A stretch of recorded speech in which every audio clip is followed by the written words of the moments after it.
இந்த அந்நிய பாசம் வர இருக்கு பார்த்தீங்களா, அதில் போக போக இப்போ இங்கே பேசுனதெல்லாம் நீங்கள் நினைப்பீங்க அது வியாக்கியானம்.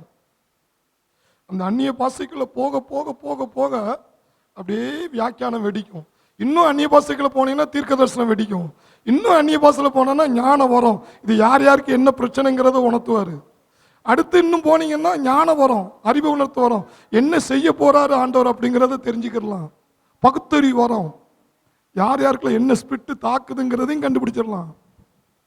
எல்லா வரத்துக்கும் அடித்தளம் என்ன தெரியுமா? அந்நிய பாசை. கை தட்டுவோம். ஹல்லேலூயா, ஹல்லேலூயா. அதுதான் ஆண்டவர் சொல்லிட்டாரு, இதுவே இதுவே இளைத்தவனை இளைப்பாற பண்ணத்தக்க இளைப்பாறுதல், இதுவே ஆறுதல் என்று சொல்லியும் கேட்க மாட்டோம் என்கிறார்கள். நீங்க சொல்லுங்க, நாங்க அப்படிதான் இருப்போம். 2 பாட்டு படிப்போம், உடனே இந்தியாக்கா ஜெபம் பண்ணுவோம். அப்படிதான் ஆவியானவர் சொல்றாரு, கேட்க முடிக்காங்களே. விடுதலை அங்கதான் இருக்கு, நிம்மதி இங்கதான் இருக்கு, ஆறுதல் இங்கதான் இருக்கு. நிம்மதிக்கு நீ எத்தனை சுற்றுலா பயணம் சுற்றி வந்தாலும் ஆவியில ஒரு குளியல் போட்டோம்னா உடனே விடுதலை. கை தட்டுவோம், உடனே விடுதலை. ஹல்லேலூயா. அமுதகா சொன்ன சாட்சியில ஒரு காரியம் வியப்பூட்டும்படியா இருக்கு. ஏன்னா நான் புக் பண்ண பஸ் வரல. நம்ம புக் பண்ண பஸ் இந்த கலரே கிடையாது. என்ன கலர் இருக்கும்? Orange colour bus. அது டிலக்ஸ், அது டிலக்ஸ் லைலாண்டு. இது பென்ஸு காரம்.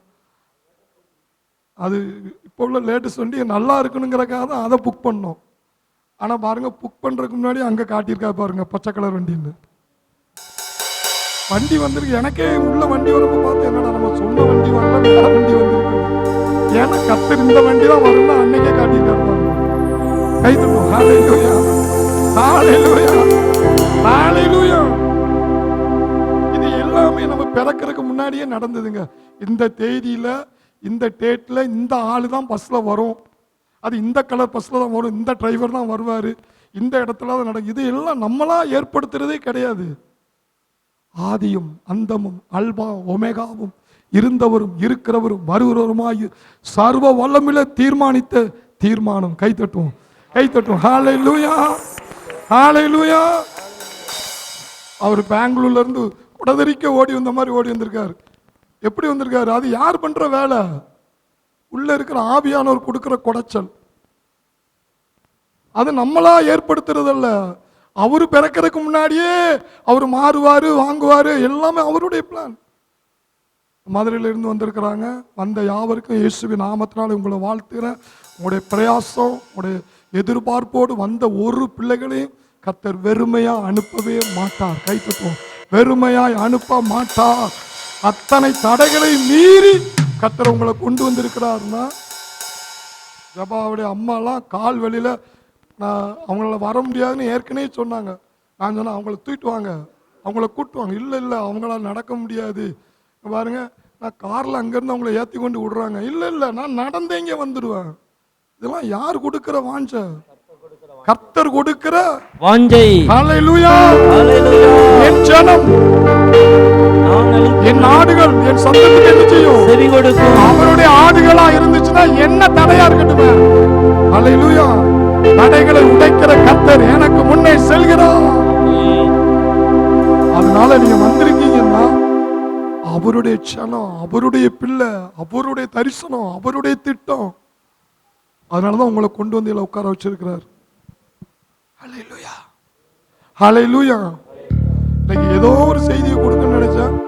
இன்னைக்கு செய்தி பிட்டு பிட்டா தான் வரும்னு நினைக்கிறேன். ஏன்னா ஒவ்வொரு காரியமா அந்நிய பாஷை பேசும்போது ஒவ்வொரு காரியமா உணர்த்துறாரு எசேக்கியேல். ஏன்னா நம்ம செய்தி கொடுக்கறதுக்கு முன்னாடி ஒவ்வொருத்தரும் ஒவ்வொன்றா அவுட் பண்றாங்க. அப்போ என்னது ஆவியானவர் நடத்துறாரு. எசேக்கியேல் 37ல 1ல இருந்து கர்த்தருடைய கை 4 1 2 3 4 5 வசனங்களை வாசி. கர்த்தருடைய கை என் மேல் அமர்ந்து என் மேல் அமர்ந்து கர்த்தர் என்னை ஆவிக்குள்ளாக்கி கர்த்தர் கர்த்தர் என்னை ஆவிக்குள்ளாக்கி வெளியே கொண்டு போய் எலும்புகள் நிறைந்த ஒரு பள்ளத்தாக்கின் நடுவில் நிறுத்தி எலும்புகள் நிறைந்த பள்ளத்தாக்கில் என்னை நிறுத்தி என்னை அவைகளின் அருகே சுற்றி நடக்க பண்ணினார். என்னை அவைகளை சுற்றி என்ன செஞ்சாரு? நடக்க பண்ணினார். இதோ பள்ளத்தாக்கின் வெட்டா வெளியிலே அந்த எலும்புகள் மகா திரளாய் கிடந்தது. எலும்புகள் உலண்டு கிடக்கும், ஆனா கொஞ்சமா கிடக்கு. மகா திரளா என்ன செய்தான்? கிடந்தது. அவைகள் மிகவும் உலர்ந்ததுமாயிருந்தது. அவைகள் மிகவும் என்ன செஞ்சுச்சான்? உலர்ந்ததுமாயிருந்தது. ஒவ்வொரு பிரச்சனையில நஞ்சு பிஞ்சு தான் இருக்காங்க இருக்கு. ஆனா கர்த்தர் என்ன சொல்றாரு தெரியுமா? அவர் அந்த நஞ்சு பிஞ்சு பேர் இருக்காங்களே நெருக்கத்துல, அந்த ஆளதான்பா நான் சூஸ் பண்ணி இருக்கிறேன், நான் பயன்படுத்த. கை தட்டும். கர்த்தர் அவங்களதான் பயன்படுத்த போறாரு. ஹalleluya, ஹalleluya. அவர் என்னை நோக்கி மனுபுத்திரனே, இந்த எலும்புகள் உயிரடையுமா என்று கேட்டார். அதற்கு நான் கர்த்தராகிய ஆண்டவரே, தேவரீர் அதை அறிவீர் என்றேன். அது எனக்கு தெரியாதப்பா. மனுஷனுடைய கணிப்பு பூரா என்ன தெரியுமா? இவங்களா இதெல்லாம் ஒப்பேராத கேஸ் அப்படின்னு. ஆனா கர்த்தர் சொல்றாரு, இது உயிரடையுமாப்பா, அந்த கேஸ் ஒப்பேருமா? ஆனா அவனுக்கு சொல்ல முடியல, ஏன்னா அது கர்த்தருக்கு தான் தெரியும். அடுத்து என்ன சொல்றாரு? அப்பொழுது அவர், நீ இந்த எலும்புகளை குறித்து தீர்க்க தரிசனம் உரைத்து அவைகளை பார்த்து சொல்ல வேண்டியது என்னவென்றால், உலர்ந்த எலும்புகளே, கர்த்தருடைய வார்த்தையை கேளுங்கள். கை தட்டுவோம். கர்த்தருடைய வார்த்தை ஜீவ வார்த்தை, தேவ வார்த்தை, அக்கினி நிறைந்த வார்த்தை, மகிமையான வார்த்தை. அந்த வார்த்தையை கேளுங்கள். இப்ப நீங்க கேட்டுக்கிட்டு இருக்கீங்க. கை தட்டுவோம். கேட்டுக்கிட்டு இருக்கீங்க. நீங்க எல்லாம் பாக்கியவான். கர்த்தர் ஒரு மனிதனை பயன்படுத்துவதற்கு பயன்படுத்துற கருவியை பாருங்க. முதல்ல என் வார்த்தையை கேட்டுக்கிட்டே இரு.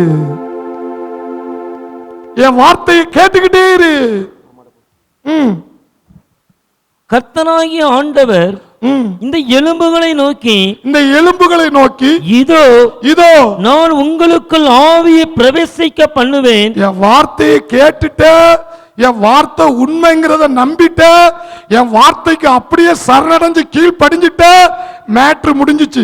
என் ஆவிய உனக்குள்ள வச்சிருவேன், என் ஆவிய உனக்குள்ள அனுப்பிட்டா அப்பொழுது உயிரடைவீர்கள்.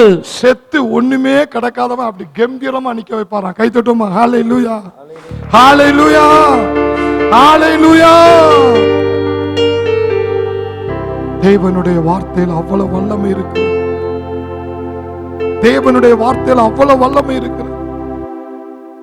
சத்தமா சொல்லுங்க. கர்த்தருடைய ஆவியானவர் என் மேல் இருக்கிறார். கர்த்தருடைய ஆவியானவர் என் மேல் இருக்கிறார். கர்த்தருடைய ஆவியானவர் என் மேல் இருக்கிறார். எழுப்புதல் ஆவியானவர் என் மேல் இருக்கின்ற எழுப்புதல் ஆவியானவர் என் மேல் இருக்கின்ற எழுப்புதல் ஆவியானவர். ஆமென், அல்லேலூயா. எந்த நாளும் அல்லேலூயா. ஆமென், அல்லேலூயா.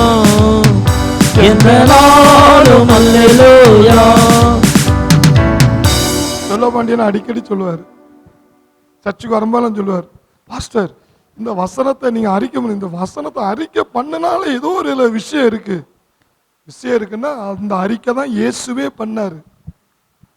அமெரிக்காவில் கென்னத் கேன் என்ற ஒரு ஊழியக்காரர், சுகமளிக்கிற ஊழியக்காரர், அவர் இயேசுவை நேரடியாவே பார்த்திருக்காரு. 3 முறை நேரடி, ஆவிக்குள்ள பல முறை பார்த்திருக்கிறாரு. நேச்சரா திறந்த கண்ணில் இயேசுவை 3 முறை பார்த்திருக்கிறார். அப்ப அந்த இயேசுவிடத்துல போய் இவர் கேட்டார், அப்பா நீங்க அறிக்கை பண்றதுல எந்த வசனத்தை ரொம்ப முக்கியமா அறிக்கை பண்ணுவீங்க? இயேசு சொன்னாராம், கர்த்தருடைய ஆவியானவர் என்மேல் இருக்கிறார். சொல்லுங்க, கர்த்தருடைய ஆவியானவர் என் மேல் இருக்கிறார். அதனாலதான் நான் தரித்திரருக்கு சுவிசேஷம் சொல்றேன், கட்டுண்டலை விடுதலையாக்குறேன், சிறைப்பட்டோர்களை மீட்டுக் கொள்றேன். இத்தனை வேலையை நான் செய்யறேன்னா நான் தனி ஆள் அல்ல, என் மேல ஆவியானவர் இருக்கிறார். அல்லேலூயா, அல்லேலூயா. அவரு அடிக்கடி அதை சொல்லுவாரு. இந்த வசனத்தை சொல்லும் போது எனக்கு பிரச்சனை ஜாஸ்தி தான், தேவை ஜாஸ்தி தான். இது வசனத்தை சொல்லும் போது எப்படியாவது ஒரு வகையில் என்னை போஷித்து நடத்திக்கிட்டே இருப்பார். ஏன்னா அது உயிருள்ள வார்த்தை. கைத்தட்டும், உயிருள்ள வார்த்தை, வல்லமை நிறைந்த வார்த்தை. எழுப்புதல் ஆவியானவர், எழுப்புதல் ஆவியா என் மேல் இருக்கின்ற எழுப்புதல் ஆவியானவர், எழுப்புதல் ஆவியானவர், எழுப்புதல் ஆவியானவர் என் மேல் இருக்கின்ற எழுப்புதல் ஆவியானவர். ஆமென், அல்லேலூயா, எந்த நாளும் அல்லேலூயா. ஓ ஆமென், அல்லேலூயா, எந்த நாளும் அல்லேலூயா. அற்புத ஆவியானவர், அற்புத ஆவியானவர், அற்புத ஆவியானவர் என் மேல் இருக்கின்ற அற்புத ஆவியானவர், அற்புத ஆவியானவர், அற்புத ஆவியானவர் என் மேல் இருக்கின்ற அற்புத ஆவியானவர். ஆமென், அல்லேலூயா, எந்த நாளும் அல்லேலூயா.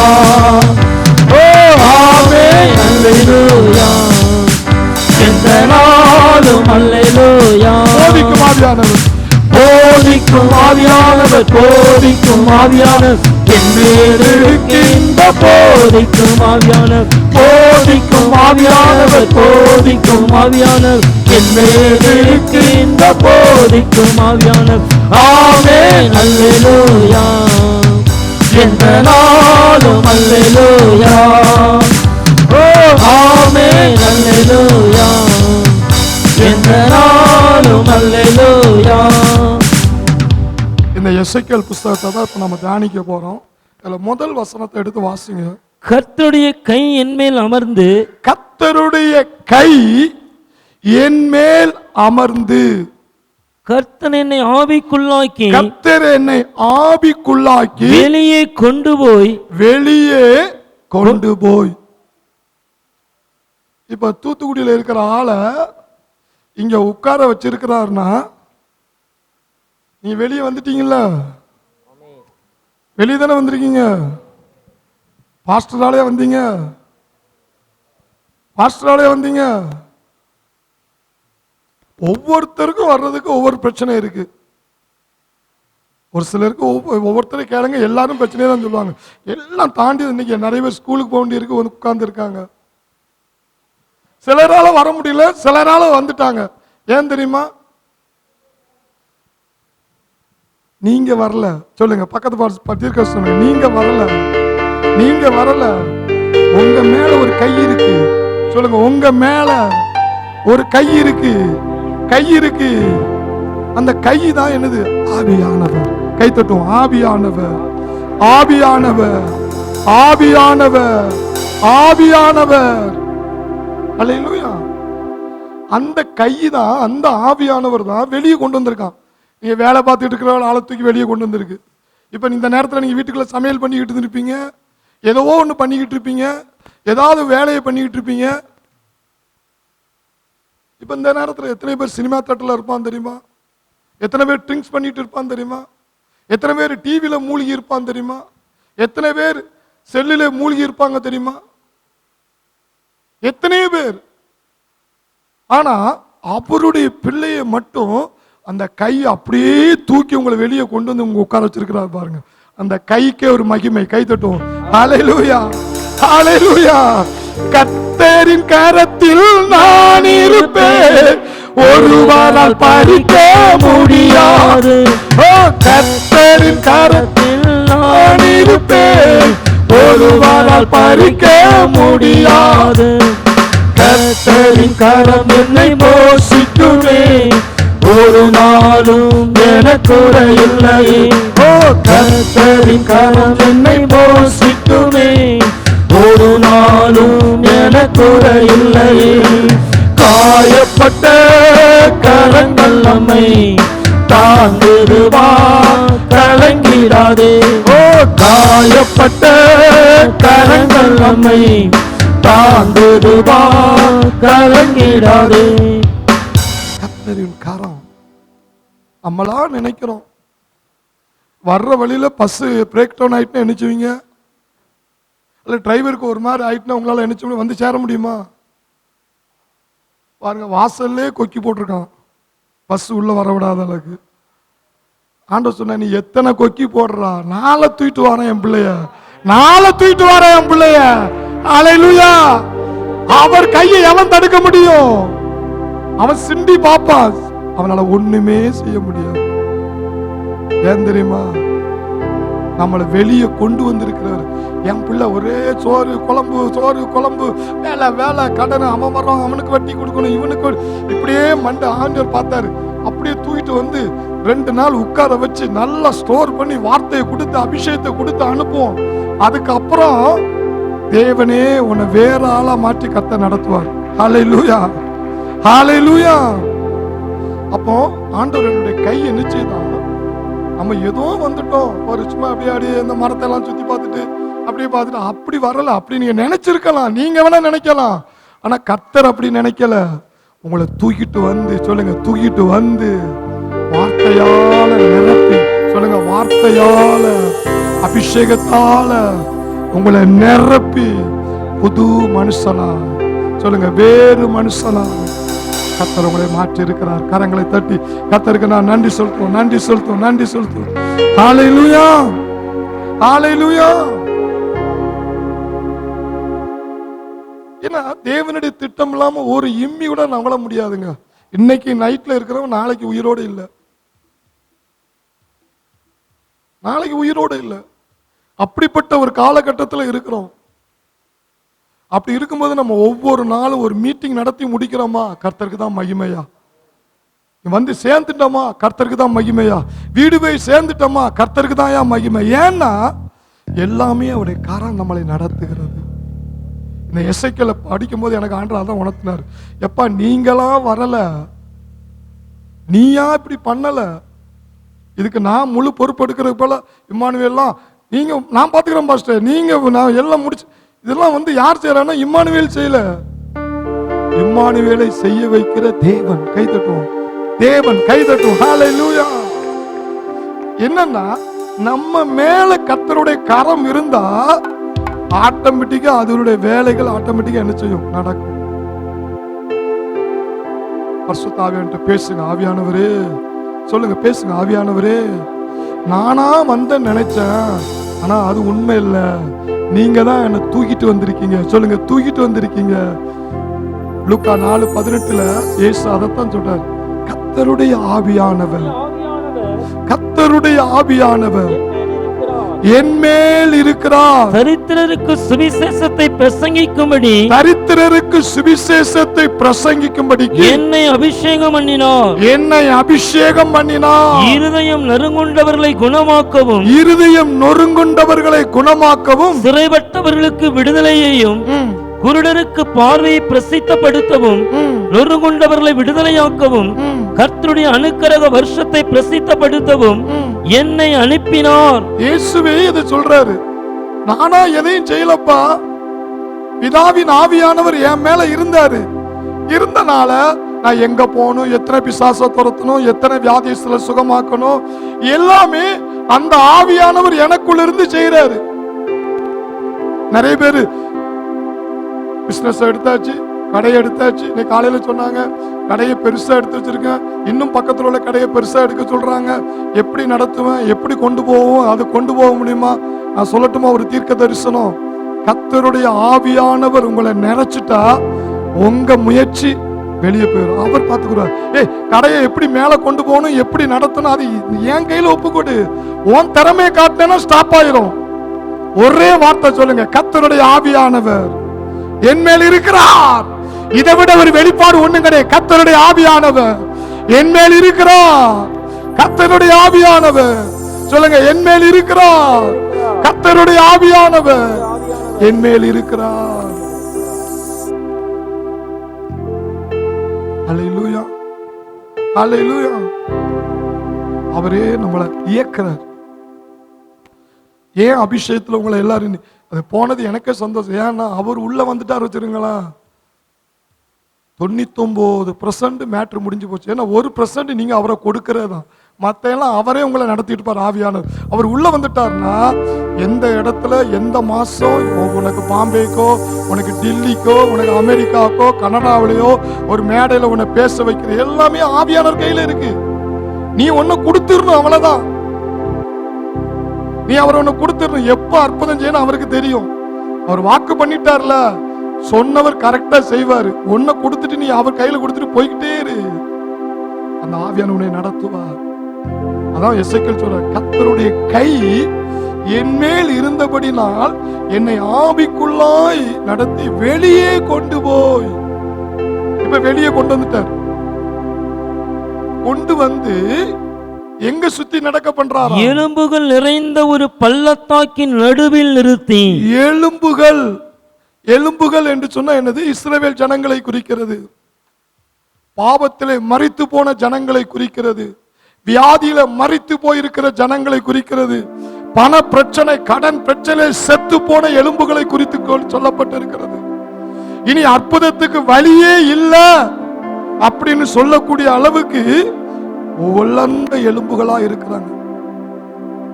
உலர்ந்த எலும்பு, ஸ்ட்ராங் எலும்பு இல்ல. ஆடி நடுங்கிட்டு ஆட்டம், ஐயோ என்ன செய்யணும் தெரியலையே, என்ன செய்யணும் தெரியலையே. எலும்புகள் உலர்ந்து போய் இருக்கிறது. எலும்புகள் உலர்ந்து போய் இருக்கிறது. அது கொஞ்சமாவா இருக்கா? அடுத்து சொல்றாரு பாருங்க, மகா திரளாய் கிடந்தது. மகா திரளாய் கிடந்தது. பிரச்சனை ஒன்னு பேர் 2 பேருக்கா? நிறைய பேருக்கு பிரச்சனை, நிறைய பேருக்கு பிரச்சனை. நிறைய எலும்புகள் உலர்ந்து போய் தான் கிடக்கு. நிறைய எலும்புகள் செத்து போய் தான் கிடக்கு. நிறைய எலும்புகள் வெளியே சொல்ல முடியாத அளவுக்கு இருக்கு. நிறைய எலும்புகள் சொல்ல முடியாத அளவுக்கு உலர்ந்து போய் இருக்கிறது. இனிமே எனக்கு வழியே கிடையாது, நான் மூழ்கிட்டு, என் கப்பல் மூழ்கிட்டு, 1 லட்சம்னா கடன் அடைக்கலாம், 2 லட்சம்னா கடன் அடைக்கலாம். எனக்கு வந்திருக்கிற சோதனை எத்தனை லட்சம்? கப்பலே மூழ்கி போச்சியா, மேல உலண்டு போய் கிடக்கு. எனக்கு வந்திருக்கிற நோய் குணமாக்க முடியாத ஒரு நோய் உலண்டு போய் கிடக்கு. எனக்கு வந்திருக்கிற பிரச்சனை யாராலையும் மாற்ற முடியாத ஒரு பிரச்சனை உலண்டு போய் கிடக்கு. ஆனா கர்த்தருக்கு அது மேட்ரே கிடையாது. நமக்கு தான் பெரிய மேட்ரு. நம்மளை படைத்த தேவனுக்கு அது ஒரு சாதாரண காரியமா தெரியுது. கை தட்டும், சாதாரண காரியமா. ஹல்லேலூயா, ஹல்லேலூயா. அடுத்து என்ன நடக்கும் பாருங்க. என்னை அவைகளின் அருகே சுற்றி நடக்க பண்ணினார். என்னை அவைகளை சுற்றி நடக்க பண்ணினார். இதோ பள்ளத்தாக்கின் வெட்ட வெளியிலே, அந்த பள்ளத்தாக்கின் வெட்டா வெளியிலே அந்த எலும்புகள் மகா திரளாய் கிடந்தது. அந்த எலும்புகள் மகா திரளாய் கிடந்தது. அவைகள் மிகவும் உலர்ந்ததுமாய் இருந்தது. அது மிகவும் உலர்ந்து போய் இருந்தது. அவர் என்னை நோக்கி, அப்ப என்னன்னா, ஒவ்வொருத்தரும் கர்த்தருக்காக வாழணும்னு உள்ள ஆசை இருக்கு. அந்நிய பாஷை பேசணும்னு ஆசை இருக்கு. கர்த்தருடைய வார்த்தையை கொண்டு உலகம் உள்ள ஊழியம் செய்யணும் ஆசை இருக்கு. என்னால செய்ய முடியாதே, என் மாப்பிள்ளையே எனக்கு பெரிய இது, என் மனைவியே எனக்கு பெரிய முள்ளு, என் குடும்பமே எனக்கு பெரிய முள்ளு. அது சத்துரு என்ன ஒண்ணு ஏதாவது ஒண்ணு பண்ணிக்கிட்டே இருக்கானே, வளர பண்றானே. எப்படி கர்த்தருக்காக ஓட முடியும்? நான் என் எலும்புகள் உலர்ந்து போய் கிடக்க.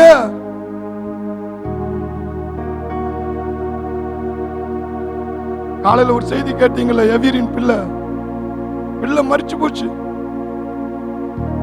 பிள்ளை என்ன செஞ்சுச்சு? மரிச்சு போச்சு. இயேசு அந்த பிள்ளைய ஜுரத்தோடு இருக்கும்போது சுகமாக்குறதுக்கு தான் வாராரு. வர்ற வழியில ஒரு கேஸ மீட் பண்றாரு, பெரும்பாலான ஸ்திரிய. அவ உடம்புல எத்தனை வருஷம் ஊறல்? 12 வருஷமா ஊறல். பைபிள்ல சொல்லப்பட்டிருக்கு. அவளுக்கு பேர் சொல்லப்படல. 12 வருடம் பெரும்பாடான ஒரு ஸ்திரீ. அவளுக்கு பேர் சொல்லப்படல, பெரும்பாடான ஸ்திரீ. ஏன்னா வாழ்க்கையில பெரும் பாடுபட்டா. கொஞ்ச நெஞ்ச பாடுகள்ல பெரும் பாடுபட்டா. அதை குணமாக்கிட்டு வர்ற வழியில தான் அதுக்குள்ள இங்க புள்ள செத்து போச்சு. அவர் வந்தது எவரின் வீட்டுக்கு தான் வந்தாரு. வர்ற வழியில இந்த கேஸ சந்திக்கிறாரு பெரும்பாலான ஸ்திரிய. அங்க ஜெபம் பண்ணிட்டு இங்க வர்றதுக்குள்ள இங்க கேஸ் அவுட் ஆயிட்டு எவரி ஜபாலை தலைவன்ட்ட போய் அவன் சுத்தி இருக்க இனிமே இயேசுவை கூப்பிட்டு என்ன தீயா, இனிமே இயேசுவை கூப்பிட்டு என்ன, அதான் செத்து போச்சே, இனிமே ஜெபம் பண்ணி வந்து என்ன செய்ய, அவர் வந்து என்ன செய்ய.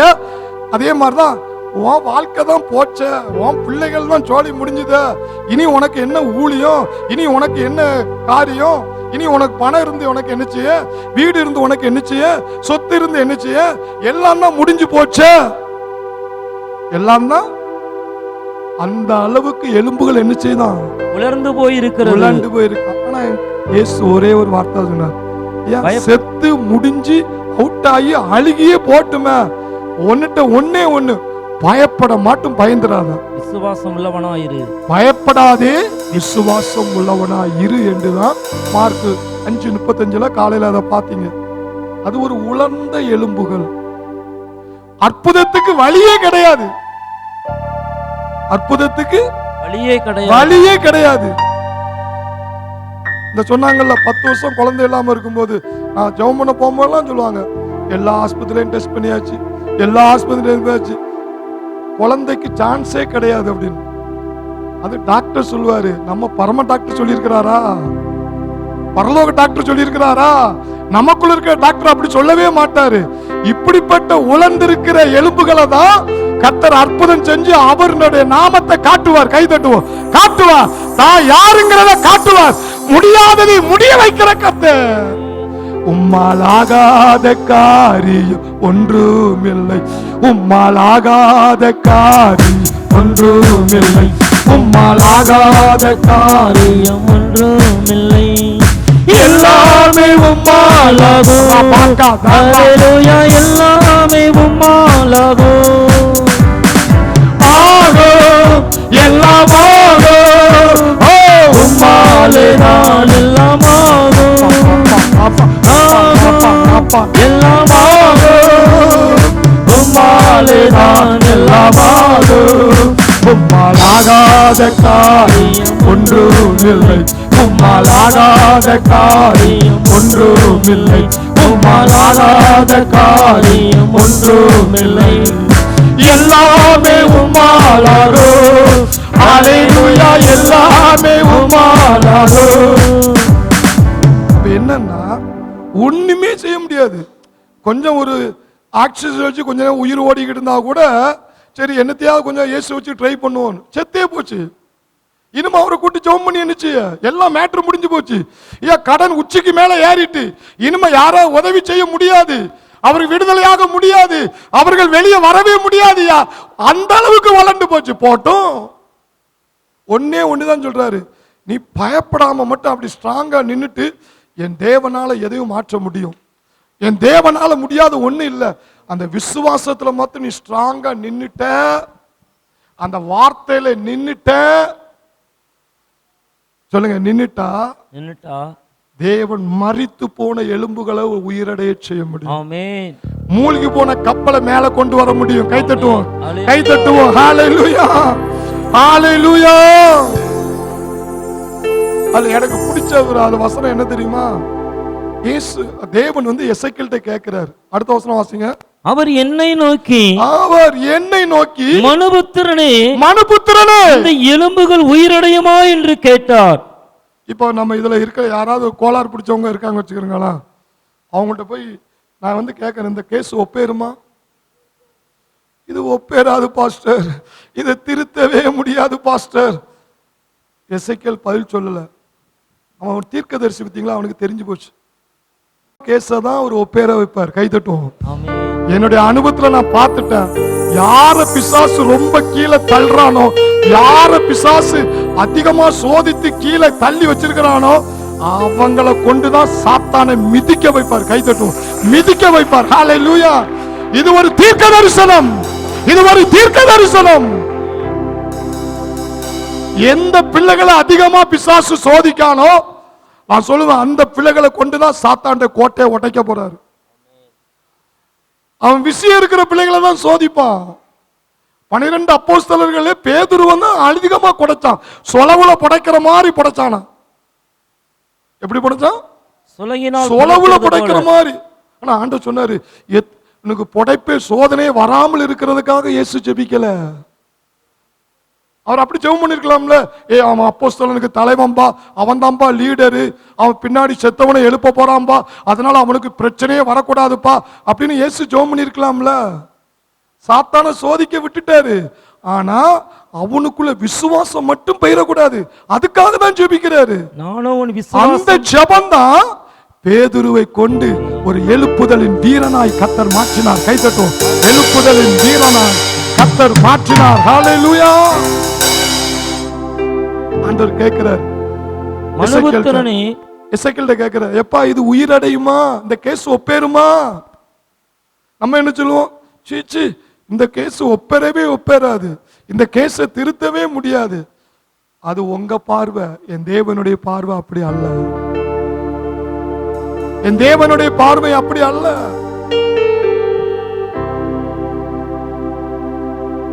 ஆனா எசேக்கியேல் என்ன சொல்லலன்னா உயிர் அடையும் அப்படின்னு சொல்லல, அது தேவனுடைய கரத்தில் இருக்கு அப்படின்ட்டு. அது உமக்கே தெரியும். கர்த்தராகிய ஆண்டவரே, தேவரீர் அதை அறிவீர் என்றேன். அது உமக்கே தெரியும். சீசருடைய வாழ்க்கையெல்லாம் ஒரு 3-4 நாளைக்கு முன்னாடி கூட உங்க பெற்றோர் பிள்ளையை குறித்து ரொம்ப அழுதாங்க. நான் எங்கேயாவது போயிடலாம் போல இருக்குப்பா, இல்ல நீங்க டாக்டர்கிட்ட கூட்டு போங்க, அதுக்கு ஒரு வழி இருக்கும் அப்படின்னு சொல்லி நான் அவங்கள தைரியப்படுத்தினேன், அழாதீங்க அப்படின்னு. அதுக்கப்புறம் அவங்க ரிசல்ட் வந்துச்சு.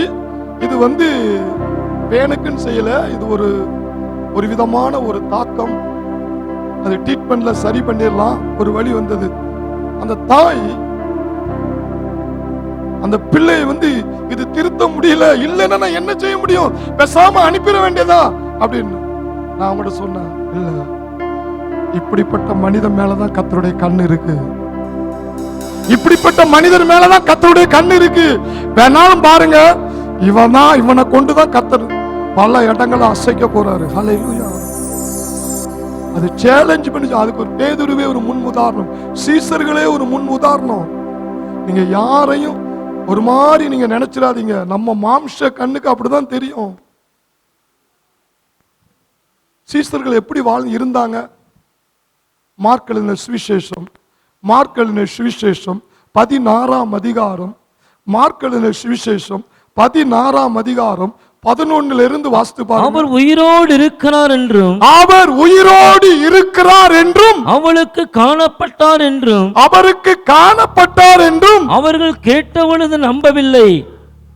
இப்ப உங்களை யாராவது ஒரு ஆளை நிப்பாட்டி விட்டு இயேசு உயிரோடு இருக்கிறார்னு சொன்னா நம்புங்களா, நம்ப மாட்டீங்களா? நம்ப மாட்டீங்களா? நம்புவீங்கல்ல. இப்ப நான் ஒரு தரிசனம் கண்டேன் அப்படின்னு உங்ககிட்ட சொல்றேன், நம்புவீங்கல்ல. ஆனா சீசர்கள் பாருங்க என்ன செய்யலையா, நம்பவில்லை. அதன் பின்பு அவர்கள் 2 பேர் ஒரு கிராமத்துக்கு நடந்து போகிற பொழுது அவர்களுக்கு மறுரூபமாய் தரிசனமானார். அவர்களும் பார்த்து போய் சொல்றாங்க. அவர்களும் போய் அதை மற்றவர்களுக்கு அறிவித்தார்கள். நாங்க இயேசுவை பார்த்தையா, அப்பவும் அவங்க என்ன செய்யலையா, அவர்களை நம்பவில்லை. நீங்க நல்லா பாத்துருங்க, கோளாறு நம்மளை விட கோளாறு பிடிச்சால நீங்களா நம்ப போய் தான் 2 நாள் உட்கார்ந்துருக்கீங்க. அப்ப சீசர்கள் எப்படி நம்மளை விட மோசமா இருந்திருக்கிறாங்க பாருங்க. அவர்கள் போய் சொல்லி என்ன செய்யலையா, நம்பவில்லை. ஆண்டவர் பார்த்தாரு, இவன் லேசுக்கா நம்ப மாட்டான், டைரக்டாவே நம்ம ஆஜராயிரும், தரிசனமாயிரும், நேரடியா தரிசனமாறாரு. அதன் பின்பு 11 பேரும் போஜன பந்தியில் இருக்கையில் அவர்களுக்கு அவர் தரிசனமாகி, நேரடியா தரிசனமாயும் பாருங்க அவங்க எப்படி இருந்தாங்களா, உயிர் தெழுந்திருந்த தம்மை கண்டவர்களை அவர்கள் நம்பாமல் போனது நிமித்தம். ஒரு விரல நீட்டுங்க. ஒண்ணு நம்பலையா, ரெண்டாவது என்னது, அவர்களுடைய அவிசுவாசத்தை குறித்தும். ரெண்டாவது அவிசுவாசம், எதை சொன்னாலும் ஆப்போசிட்டா சிந்திக்கிறது.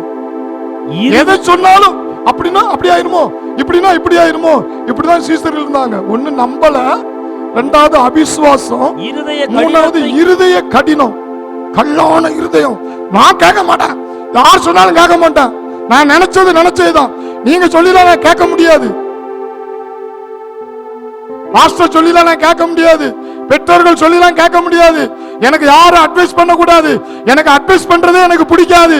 அப்படி இருதய கடினமா தான் இருந்தாங்களா சீசர்கள். இப்ப இப்படிப்பட்ட ஆளை தான் ஆண்டவர் பாருங்க அடுத்த வசனத்துல சொல்றாரு, பின்பு அவர் அவர்களை நோக்கி உலகமெங்கு சென்று சர்வ சிருஷ்டிக்கும் சுவிசேஷத்தை பிரசங்கியுங்கள். நம்ம என்ன சொல்லுவோம், நீ வீட்டுக்கே லாய்க்கில்ல, நீ உலகமுள்ள சுத்துறதுக்கு லாய்க்கா? கண்டிப்பா சொல்லுவோமா சொல்ல மாட்டாமா? வீட்டுக்கே லாய்க்கில்ல, நீ உலகமுள்ள உன்னை ஆண்டு பயன்படுத்துவாரா? என் ஆண்டவுடைய பார்வை அப்படித்தான். லாய்க்கில்லாத உலண்டு நொறுங்கி அப்படியே மறித்து போன அந்த எலும்புகளை தான் கர்த்தர் உயிரடைய செய்வார். கை தட்டுவோம். கர்த்தர் உயிரடைய செய்வார். உங்களை என்னையும் உயிரடைய செய்கிற கர்த்தர் இயேசு ஒருவரே.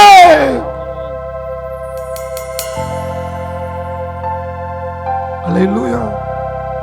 ஏன்னா தேவன் பார்க்கிற, இன்னைக்கு ஆண்டவர் அந்த தீர்க்கதரிசி, தேவன் பார்க்கிற பார்வை வேறு, நம்ம பார்க்கிற பார்வை வேறு. நம்ம இப்ப அவங்க இருக்கிற நிலைமையை மட்டும்தான் பார்ப்போம், இப்படி இருக்கு. ஆனா இயேசு சீசரை எப்படி பார்த்தாரு தெரியுமா? அவர் வெளியே உள்ளதை பார்த்தா 1 மணி நேரம் ஜெபம் பண்ணுவாங்க, அவன் தூங்கிக்கிட்டு இருக்கான். எத்தனை மணி நேரம் யா தூங்குவ? நீ தூங்கிக்கிட்டே இருக்க. பேதுரு தூங்கிக்கிட்டே தான் இருந்தான். இயேசு சொல்றாரு, 1 மணி நேரமா ஜெபிக்க கூடாதா? 1 மணி நேரமா? அவன் சொல்ல சொல்ல இருதயத்தை கடினமாக்கி தூங்கிக்கிட்டு தான் இருந்தான். அந்த அளவுக்கு எலும்புகள் என்ன செஞ்சுச்சான்? உலண்டு போய் இருந்தது. ஆனா கர்த்தர் சொல்றாரு, உலகம் புள்ள போப்பா உன்னை கொண்டு. அப்ப அவர் எப்படி பாக்குறாருன்னா, இப்ப தூங்குவான், இப்ப கடினமா தான் இருப்பான், இப்ப நம்ப மாட்டான். ஆனா என் வார்த்தையை கொடுக்கும் பொழுது அந்த வார்த்தைக்குன்னே அவனுக்குள்ள ஒரு ஆவி வரும். சொல்லுங்க, ஒரு ஆவி வரும். அப்போ வேற ஆளா மாறிடுவான். கை தட்டுவோம். வேற ஆளா, வேற ஆளா, வேற ஆளா. அப்ப என்ன தெரியுமா? நம்ம அந்த கண்ணால பாக்குற மாதிரி, எல்லா பக்கத்து பார்த்துருங்க, வெளியே தெரியுற மாதிரி அந்த ஆளை எடை போடாதீங்க. இந்த ஆளா மோசமான ஆளப்பா. நான் ஊழியத்துல நிறைய பேரை பார்த்துட்டேன். சில பேர் அவங்க பண்ற தவறு எனக்கு தெரியாதுன்னு நினைப்பாங்க. எனக்கு எல்லாமே தெரியும், தெரியாத மாதிரி இருப்பேன். ஆனா ஆண்டவர் சொல்வாரு, இப்ப அவங்க கோளாறு பிடிச்ச மாதிரி தெரியும், இப்ப அந்த ஆள் ஒரு மாதிரி மாம்சத்துல ஓடுன மாதிரி தெரியும். ஆனா ஒரு சில நாட்களுக்கு அப்புறம் பாரு, என் வார்த்தையை கேட்க கேட்க கேட்க கேட்க அவங்கள அறியாமலே ஆவியானவர் உள்ள இறங்குவார். அதுக்கப்புறம் பாரு, அவங்க ஒரு ஊழியக்காரியாவே மாறிடுவாங்க, ஊழியக்காரனாவே மாறிடுவாங்க. அதனால உன் கண்ணை மாத்து, நான் பாக்குற மாதிரி பாரு, இப்ப அவங்க இருக்கிறத பார்க்காத. 2 கொரிந்தியர் 5:16 பவுல் சொல்றாரு பாருங்க. 2 கொரிந்தியர் 5:16 வாசிங்க. ஆகையால் இது முதற்கொண்டு நாங்கள் ஒருவரையும் மாம்சத்தின்படி அறியோம். நாங்கள் ஒருவரையும் மாம்சத்தின்படி அறியோம். பவுல் சொல்றாரு, அதான் உண்மையான அப்போஸ்தலன். ஒரு தீர்க்கதரிசியுடைய கண்ணு எப்படி இருக்கும் தெரியுமா? ஒரு அப்போஸ்தலனுடைய கண்ணு எப்படி இருக்கும் தெரியுமா? அவன் இப்ப இருக்கிற மாதிரி பார்க்க மாட்டான். இப்ப நீங்க கோளாறு பிடிச்சது இருக்கலாம், ஒரு குறைகள் இருக்கலாம், ஆனா அவன் பார்வை அப்படி இருக்காது. கர்த்தர் ஏற்கனவே சொல்லிடுவாரு, இந்த ஆளை நான் வார்த்தையினால ஆவினால எப்படி ஆக்க போறேன்னு தெரியுமா? அப்படிதான் தேவன் பார்ப்பார். இப்ப உங்களை எப்படி ஆண்டவர் பார்க்கிறார் தெரியுமா? பக்கத்து பாசம் உங்களோட குறை இருக்கலாம், பக்கத்து பாசம் உங்களோட குறை இருக்கலாம், உனக்கு கடினம் இருக்கலாம், நீ நம்பாதவனா இருக்கலாம், நீ அவிசுவாசியா இருக்கலாம். அப்படி உங்க பாஸ்டர் வேணா பார்க்கலாம், ஆனா தேவன் அப்படி பார்க்க மாட்டாரு. சொல்லுங்க, தேவன் அப்படி பார்க்க மாட்டாரு. ஒருத்த ஆவில வளர வளர வளர நிறைய பேர் சொல்லுவாங்க, சபையை விட்டு போயிட்டாங்க, அவங்களுக்காக ஏன் பாஸ்டர் ரிஸ்க் எடுக்கீங்க? நீங்க தான் ஆஸ்பத்திரி கூட்டு போறீங்க, அவங்க நீங்க ஏன் அப்படி செய்றீங்க அப்படிம்பாங்க. எப்பா, நம்ம சபை விட்டு கடவுளை விட்டு போகலையே, எல்லாரும் மேல ஒரே சபைக்கு தானே வரப்போறோம். எந்த சபையில இருந்தா என்ன, ஒரே குடும்பம் தானே. கைத்தட்டும், ஒரே குடும்பம் தானே. அல்லேலூயா. இன்னைக்கு அவர் மதுரையில இருந்தாலும் ஒரு சின்ன காரியத்துக்கு போன் பண்ணி பாஸ்டர் ரோட்ல இருந்து ஜெபம் பண்ண சொல்லுவார். அவர் எவ்வளவு பெரிய சபைக்கு போனாலுமே இன்னைக்கு தகப்பன் பிள்ளை மாதிரி தான் நாங்க இருப்போம். அதே மாதிரிதான் எல்லாருமே அப்படிதான் வந்திருக்காங்க. எங்க சபை உடன் ஊழியர்ல நான் சத்தம் போடுவேன், அப்படிலாம் பார்க்காதீங்க. அவங்களுக்குள்ளே தேவன் இருக்கிறார். அவங்களும் பரலோகத்தின் குடிமகன், அவங்களுக்குள்ளே தேவனுடைய வித்து இருக்கு. இன்னைக்கு இப்படி இருப்பாங்க, நாளைக்கு அவங்களே நமக்கு ரைட் ஹேண்டா இருப்பாங்க. நீ இப்ப இந்த மாம்ச கண்ணுல பாக்குற, ஆவிக்குள்ள கண்கள்ல பாரு. எழுப்புதல் ஒண்ணு நடக்கும் பொழுது ஒரு சேனை அங்கங்க எல்லா பக்கமும் திரட்டுவாரு. இப்போ அமெரிக்கால ஒரு ஒலண்டு எலும்பு கிடக்கும், ரஷ்யால கிடக்கும், கனடால கிடக்கும், இந்தியால கிடக்கும், பாம்பேல கிடக்கும், பெங்களூர்ல கிடக்கும். அங்கங்க எலும்புகள் ஒலண்டு கிடக்கும். ஆனா அங்கங்க கர்த்தருடைய வார்த்தை உரைக்க உரைக்க உரைக்க ஆவி உள்ள போய்கிட்டே இருக்கும்போது ஒரு எழுப்புதல் உருவாக்குவதற்கு எல்லா எலும்புகளையும் ஒன்று சேர்ப்பாராம். அது கடைசியில உயிரடையும் போது பாத்தீங்கன்னா ஒரு சேனையாய் எழும்பும். கை தட்டுவோம். ஒரு சேனையாய், ஒரு சேனையாய், ஒரு சேனையாய் எழும்பு. ஹல்லேலூயா. அதான் ஒரு அப்போஸ்தலனுடைய கண்கள், ஒருத்தனுடைய தீர்க்கதரிசி கண் எப்படி இருக்கணும்னா, நம்ம வீடு, நம்ம சபை, நமக்கு அப்படி இருக்கவே கூடாது. பக்கத்தை பார்த்து சொல்லுங்க, அப்படி இருக்க கூடாது. எங்க சபை, எங்க விசுவாசி, எனக்கு பிடிச்சவங்க தேவனுக்கு பிடிச்சவரா இருக்காங்களா? இன்னைக்கு நமக்கு கூட பக்கபலமா இருப்பாங்க, நாளைக்கு அவங்களே எதிரியா மாறிடுவாங்க. இன்னைக்கு எதிரியா இருப்பாங்க, நாளைக்கு அவங்க தான் நமக்கு உயிர் கொடுக்கிற கர்த்தர் மாத்துவாரு. அதனால நீ ஒருவனையும் மாம்சத்தின்படி என்ன செய்யாத, பார்க்காத, ஆவியின்படி பாரு. கர்த்தர் இவங்களை உருவாக்குறாரா, கர்த்தர் பயன்படுத்துறாரா, கர்த்தர் இவங்களை கொண்டு பெரிய திட்டம் செய்ய போறாரா? இன்னைக்கு வியாதியில இருப்பான், நாளைக்கு அவன் சுகமளிக்கிற 1000 பேரை சுகமாக்குவான். இன்னைக்கு கடன் பிரச்சனையில இருப்பான், நாளைக்கு நிறைய பேருக்கு பணத்தை அள்ளி வீசக்கூடியவனா இருப்பான். அப்படி நீ மாம்சத்துல பார்க்காத, ஆவியில பாரு. கை தட்டும். ஆவியில பாரு. இன்னைக்கு அவன் காசு கொடுக்க முடியாதவனா வந்திருக்கான், நாளைக்கு அவன் தான் முழு ஊழியத்தை தாங்கிறவனா இருப்பான். அதனால காசு கொடுக்கலையோன்னு அவனை அற்பமா நின்னாத, அவனை பேசாத, அவனை மாம்சமா நினைக்காத. இன்னைக்கு இருக்கிறவன் என்றைக்கு அப்படி இருக்க மாட்டான். இன்னைக்கு 10,000 20,000 சம்பளம் வாங்குவான், நீ 1,00,000 வாங்கலாம். ஆனா கர்த்தர் நினைச்சான்னா அவன் லட்சங்களை கோடிகளை சம்பாதிக்கிறவனை கர்த்தர் மாத்துவாரு. அது உனக்கு தெரியாது, கர்த்தருக்கு தெரியும். கை தட்டுவோம். கர்த்தருக்கு தெரியும். ஹல்லேலூயா, ஹல்லேலூயா. இயேசு கிறிஸ்துவுக்குள் நான் புதிய சிருஷ்டியாகி விட்டேன். ஓ இயேசு கிறிஸ்துவுக்குள் நான் புதிய சிருஷ்டியாகி விட்டேன். இயேசு கிறிஸ்துவுக்குள் என் பழசெல்லாம் புதிதானது. இயேசு கிறிஸ்துவுக்குள் என் பழசெல்லாம் புதிதானது.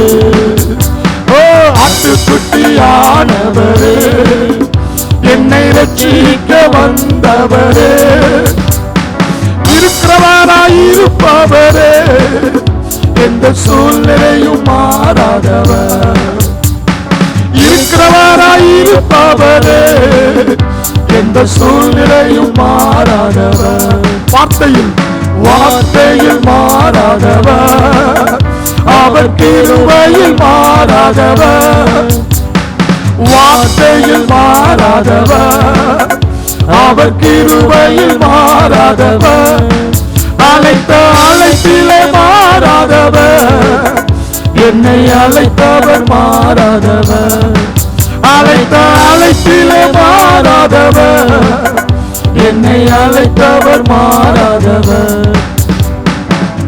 சொல்லுங்க, ஒருவனையும் மாம்சத்தின்படி அறியே. சொல்லுங்க, ஒருவனையும் மாம்சத்தின்படி. பக்கத்து பார்த்து சொல்லுங்க, உங்களுடைய பலவீனத்தை, இவங்க இப்படியா, இவங்க அப்படியா, அவங்க அப்படியா, இப்படி எல்லாம் நினைக்காதீங்க. கர்த்தர் ஒண்ணு நினைப்பாரு. உங்க மாமிச கண்ணுக்கு இப்ப இருக்கிற ஆள் தான் தெரியும். ஆனா கர்த்தர் உள்ள செதுக்கிட்டு இருப்பாரு, உருவாக்கிட்டு இருப்பாரு. உலகத்தை கலக்கிறவனா மாற்றுவாரு. சின்னவன் 1000 ஆயிருவான், சிறியவன் பலத்த ஜாதி ஆயிருவான், குழியில கிடக்கிறவன் சீட்ல உட்கார்ந்துருவான். எசேக்கியேல்ட்ட கேட்கிறார், இந்த கேஸ் ஒப்பேருமா, இது உயிரடையுமா, இது ரொம்ப மோசமா இருக்கு. அது உங்க கண்ணுக்கு மோசமா தெரியலாம், தேவனுடைய கண்ணு எப்படி தெரியுமா பாக்கு. என் வார்த்தையை உள்ளே அனுப்பிட்டோம்னா ஆவியானவர் உள்ள வந்துடுறார். ஆவியானவர் உள்ள வந்துட்டான்னா அவன் என்ன செஞ்சானோ அதுக்கு ஆப்போசிட்டா, பிசாசு என்ன செய்ய வச்சானோ அதுக்கு ஆப்போசிட்டா கர்த்தர் செய்ய வைப்பார். எத்தனை பேர் விசுவாசிக்கிறீங்க? எத்தனை பேர் சொல்லுங்க, உலர்ந்த எலும்புகளுக்கு உயிர் கொடுக்க வேண்டும், உயிர் கொடுக்க வேண்டும். அடுத்த வசனம் வாசிங்க. எசேக்கியேல்ல அவர் என்னை நோக்கி, அப்பொழுது அவர், நீ இந்த எலும்புகளை குறித்து தீர்க்க தரிசனம் உரைத்து அவைகளை பார்த்து சொல்ல வேண்டியது என்னவென்றால், உலர்ந்த எலும்புகளே கர்த்தருடைய வார்த்தையை கேளுங்கள். உலர்ந்த எலும்புகளே கர்த்தருடைய வார்த்தையை கேளுங்கள். முதலாவது நீங்க என்ன செய்யணும் தெரியுமா? அது எப்படி அந்த எலும்பு உலண்டு கிடக்கா, அது மேட்ரு கிடையாது. ஆளை தூக்கிட்டு வந்து நீ ஒண்ணுமே செய்ய வேண்டாம்பா, கர்த்தருடைய வார்த்தையில கேளு, கர்த்தருடைய சமூகத்துல இருந்து வசனத்தை கேளு. ஆண்டவர் அவருடைய ஒப்பேராத கேச பூரா எப்படி மாத்த விரும்புறாரு தெரியுமா? வார்த்தை வார்த்தை வார்த்தை வார்த்தை கேட்க கேட்க கேட்க கேட்க என்ன சொல்வார் தெரியுமா? அந்த வார்த்தைக்குள்ள இருக்கிற ரகசியம் உங்களுக்கு தெரியாது. வார்த்தைன்னா என்னது? தேவன். வார்த்தை உள்ள வரும்போது தேவனே உள்ள வராரு. தேவன் உள்ள வரும்போது மாற்றக்கூடிய செயல்கிறராகி ஆவியானவர் உள்ள வராரு. உங்க பார்வை அடிபட்டு போகும், தேவனுடைய பார்வை தான் நடக்கும். கொலேசியர் புஸ்தகம் ஒரு சில வசனங்கள் விளக்கத்தை மட்டும் பார்த்துட்டு போவோம். கொலேசியர் புஸ்தகம் 2ஆம் அதிகாரம் 13 15 வரை வாசிங்க. உங்கள் பாவங்களினாலும் உங்கள் மாம்ச விருத்த சேதனம் இல்லாமையினாலேயும் மரித்தவர்களாயிருந்த உங்களை அவரோடு கூட உயிர்ப்பித்து அக்கிரமங்கள் எல்லாவற்றையும் உங்களுக்கு மன்னித்து, எல்லாம் சொல்லுங்க, ஒரு 50% பாவத்தை ரத்தம் மன்னிக்கும். 50% பாவத்தை நீ சமந்துதான் ஆகணும். நீ சாபத்தை சமந்துதான் ஆகணும். நீ செஞ்ச தப்புக்கு தான் தண்டனை அப்படின்னு மனுஷன் சொல்லுவான், தேவன் சொல்ல மாட்டார். கை தட்டுவோமா? மனுஷன் சொல்லுவான், தேவன் சொல்ல மாட்டார். நம்பலையா? கை தட்டு.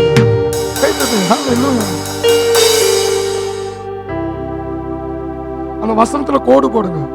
உங்கள் அக்கிரமங்கள் எல்லாவற்றையும் மன்னித்து. இத வசனம் உள்ள போயிட்டு வச்சிருங்களா, பிசாசுடைய பொய்யை கண்டுபிடிச்சிருவீங்க. பிசாசு என்ன சொல்லுவான் தெரியுமா? நீ செஞ்ச பாவத்துக்கு தான் அந்த தண்டனை, நீ செஞ்ச அட்டுழியத்துக்கு தான் அந்த தண்டனை. இப்படியே நமக்குள்ள பொய்யை ஊதிக்கிட்டே இருப்பான். உன் தொழில் எதனால தெரியுமா? நீ பண்ற பாவம். அது உண்மைதான். ஆனா வார்த்தையின் வெளிப்பாடு கிடைச்சிட்டு வச்சுக்கிறீங்களா, என் அக்கிரமங்கள் எல்லாம் மன்னித்து. அப்ப என்னது? உன்னுடைய முழு பாவத்தை அவர் மன்னிச்சுட்டாரா? கை தட்டுவோமா? ஹalleluya. ஏய் பிசாசே, என்ன கொலப்பாத, என் பாவம் அத்தனை மன்னிச்சுட்டாரு. மேற்குக்கு கிழக்குக்கு எவ்வளவு தூரமோ அவ்வளவு தூரமாய் பாவத்தை நடு சமுத்திரத்தில் ஆழ்த்தி போட்டார். கிருபையா என் பாவங்களை மன்னித்து என் பாவங்களை அக்கிரமங்களையும் இனி நினையாமல் இருப்பேன். கர்த்தரே சொல்றாரு, நானே மன்னிச்சு மறந்துட்டேன்பா, நீ அதை நோண்டிக்கிட்டு இருக்க. நானே என் பிள்ளைகள் பாவத்தை மன்னிச்சு மறந்து என் வார்த்தையை அனுப்பி ஆவிய வச்சு வேற திட்டத்தை கொண்டு போய்கிட்டு இருக்க. நீ அதுக்கு முன்னாடி அதனாலதான் இப்படியோ நீ அதை நினைக்க. கர்த்தர் சொல்றாரு, நானே மறந்துட்டேன். பக்கத்தை பார்த்து சொல்லுங்க, கர்த்தரே சொல்றாரு, நானே மறந்துட்டேன், நீ அதையும் நினைச்சுக்கிட்டு இருக்க. அந்த வசனம் உனக்கு புரியாதனாலதான் சாத்தான் புரிஞ்சுக்கிட்டான். இவன் வார்த்தையை நம்பல, அப்ப பாவத்தினாலதான் சாபம் வருதுன்னு நினைக்கான். அப்ப நம்ம சாபத்தை கொடுத்துக்கிட்டே இருப்போம். நீங்க வசனத்தை புரிஞ்சிட்டீங்க. சாத்தானே, வசனம் சொல்லுது 100% பாவத்தை எல்லா அக்கிரமங்களையும் மன்னிச்சுட்டாராம்.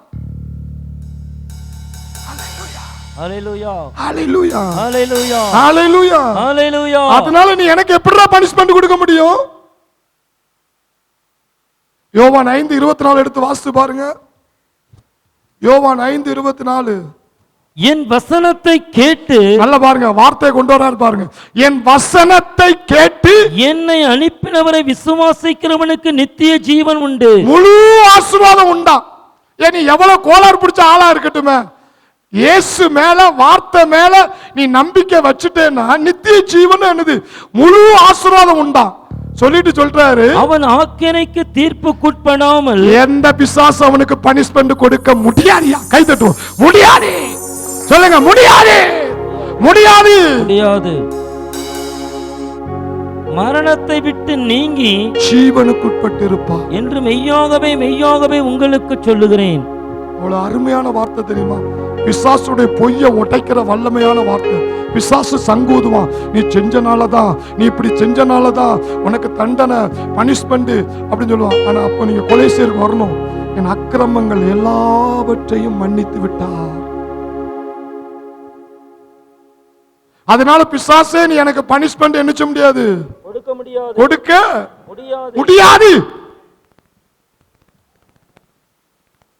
நான் மரணத்தை விட்டு நீங்கி ஜீவனுக்குட்பட்டு இருக்கிறேன். நித்திய ஜீவன், முழு ஆசீர்வாதம் எனக்கு இருக்கு. அந்த வார்த்தையை நம்பிட்டா வச்சிருங்களேன், அந்த வார்த்தையை உள்ள எடுத்துதான் வச்சிருங்களேன். அந்த உலண்டு இருக்கிற எலும்புகளுக்கு அந்த வசனத்தை, தீர்க்கதரிசனத்தை உரைச்சுதான் வச்சிருங்களேன். சல்லுன்னு ஆவி உள்ள போயிரும். உள்ள ஆவி போச்சு வச்சுக்கிறீங்களா, உலண்டு கிடக்கிற எலும்பு அப்படி கம்பீரமா நிக்கும் ஆசீர்வாதமா. எத்தனை பேர் விசுவாசிக்கிறீங்க? ஹல்லேலூயா, ஹல்லேலூயா. கொலைசேயர் வாங்க, திரும்ப வாங்க. நமக்கு எதிரடையாகவும், கொலைசேயர் 2:14, நமக்கு எதிரடையாகவும் கட்டளைகளால் நமக்கு ரோதமாகவும் இருந்த கையெழுத்தை குலைத்து. கையெழுத்து என்ன? நியாயப்பிரமாண சட்டம். நீ தப்பு பண்ண அடி, நீ இப்படி பண்ண உனக்கு சாபம், உன் பிள்ளைக்கு சாபம், உன் பிள்ளைக்கு சாபம். அப்படிதான் இருக்கு. உபாகம் 28 பாத்தீங்கன்னா ஃபுல் முதல்ல பிளெஸிங்கா வரும், பாதிக்கு மேல என்ன வரும்? மீறின அடி, மூல வியாதி, அந்த வியாதி, இந்த வியாதி, தரித்திரம், உன் தொழில, இப்படி வரிசையா வியாதியா தான் இருக்கும். உபாகம் 28 வீட்டுல போய் வாசிச்சு பாருங்க. பாதி பிளெஸிங்கா இருக்கும், பாதி அடிதான் பழைய ஏற்பாட்டுல. இது நியாயப்பிரமாண சட்டம். அதனால ஆண்டவர் பார்த்தார், இயேசு, என் பிள்ளைகள் ஒரு வார்த்தை மீறினாலும் 10 அவுட்டுன்னு சொல்லப்பட்டிருக்கு. அப்ப எல்லாரும் வியாதியில தான் இருக்கணும், எல்லாரும் தரித்திரத்துல தான் இருக்கணும், எல்லாரும் கஷ்டத்துக்குள்ள தான் இருக்கணும். இந்த சட்டம் சரி வராதியா, இந்த சட்டத்துக்காக நான் மறிச்சு ஆகணும்னு இயேசு சிலுவைக்கு போனார். இயேசு சிலுவைக்கு போனார். அந்த சட்டத்தின்படி நீ சீட்ல யாரும் உட்கார முடியாது. அந்த நியாயப்பிரமாண சட்டத்தை சிலுவையில கொலைத்தார். கை தட்டும், கொலைத்தார். கரங்களை தட்டி கர்த்தரை மகிமைப்படுத்தும். அந்த சட்டத்தை, வசனம் எப்படி இருக்கும் பாருங்க. நமக்கு ரோதமாகவும் இருந்த கையெழுத்தை குலைத்து அதை நடுவில் இராதபடிக்கு எடுத்து சிலுவையிலே ஆணி அடித்து துரைத்தனங்களையும் அதிகாரங்களையும் முறிந்து கொண்டு வெளியரங்கமாய் கோலமாகி அவைகள் மேல் சிலுவையிலே வெற்றி சிறந்தார். ஹல்லேலூயா. அந்த சட்டத்தையே கொலைச்சிட்டாராம். ரெண்டாவது, உனக்கு பனிஷ்மெண்ட் கொடுக்க வாரானே சாத்தான், அவன் தலையை நசுக்கி அவனை பூச்சியமாக்கி விட்டார், செயலக்க செய்விட்டார், ஸ்தம்பிக்க பண்ணி விட்டார். ஹல்லேலூயா, ஹல்லேலூயா. இந்த வார்த்தைகள்லாம் தீர்க்கதரிசனம் வர உலண்டு போய் கிடக்கல எலும்பு. அவங்களுக்கு அந்த வார்த்தை கேட்டுக்கிட்டு இருந்தாலே, இப்போ எத்தனை பேர் கேட்டுட்டு இருக்காங்க தெரியல. ஓகோ, இதுவரை நான் மாறல, நான் மாறல, நான் சரியில்லை, நான் சரியில்லை. அதனால நம்ம ஆசீர்வாதம் இனிமே நம்ம எப்படினாலும் வாழ்ந்துட்டு போயிடலாம். சரி, எவ்வளவு நாள் வச்சிருக்க, ஒரு 5 வருஷமா 10 வருஷம் வாழ்ந்துட்டு கல்லறை போய் சேர்ந்துறவரை என்ன செய்ய, இனி கத்தருக்கா ஓட முடியும். இப்படியே பிசாசு உன்னை சங்கூதி சங்கூதி சங்கூதி அந்த பொய்யே உன்னை நிரப்புறான். அன்னைக்கு கத்த சொல்றாரு, உலர்ந்த எலும்புகளே என் வார்த்தையை கேளுங்கள். கை தட்டும், வார்த்தையை கேளுங்கள், என் வார்த்தையை கேளுங்கள்.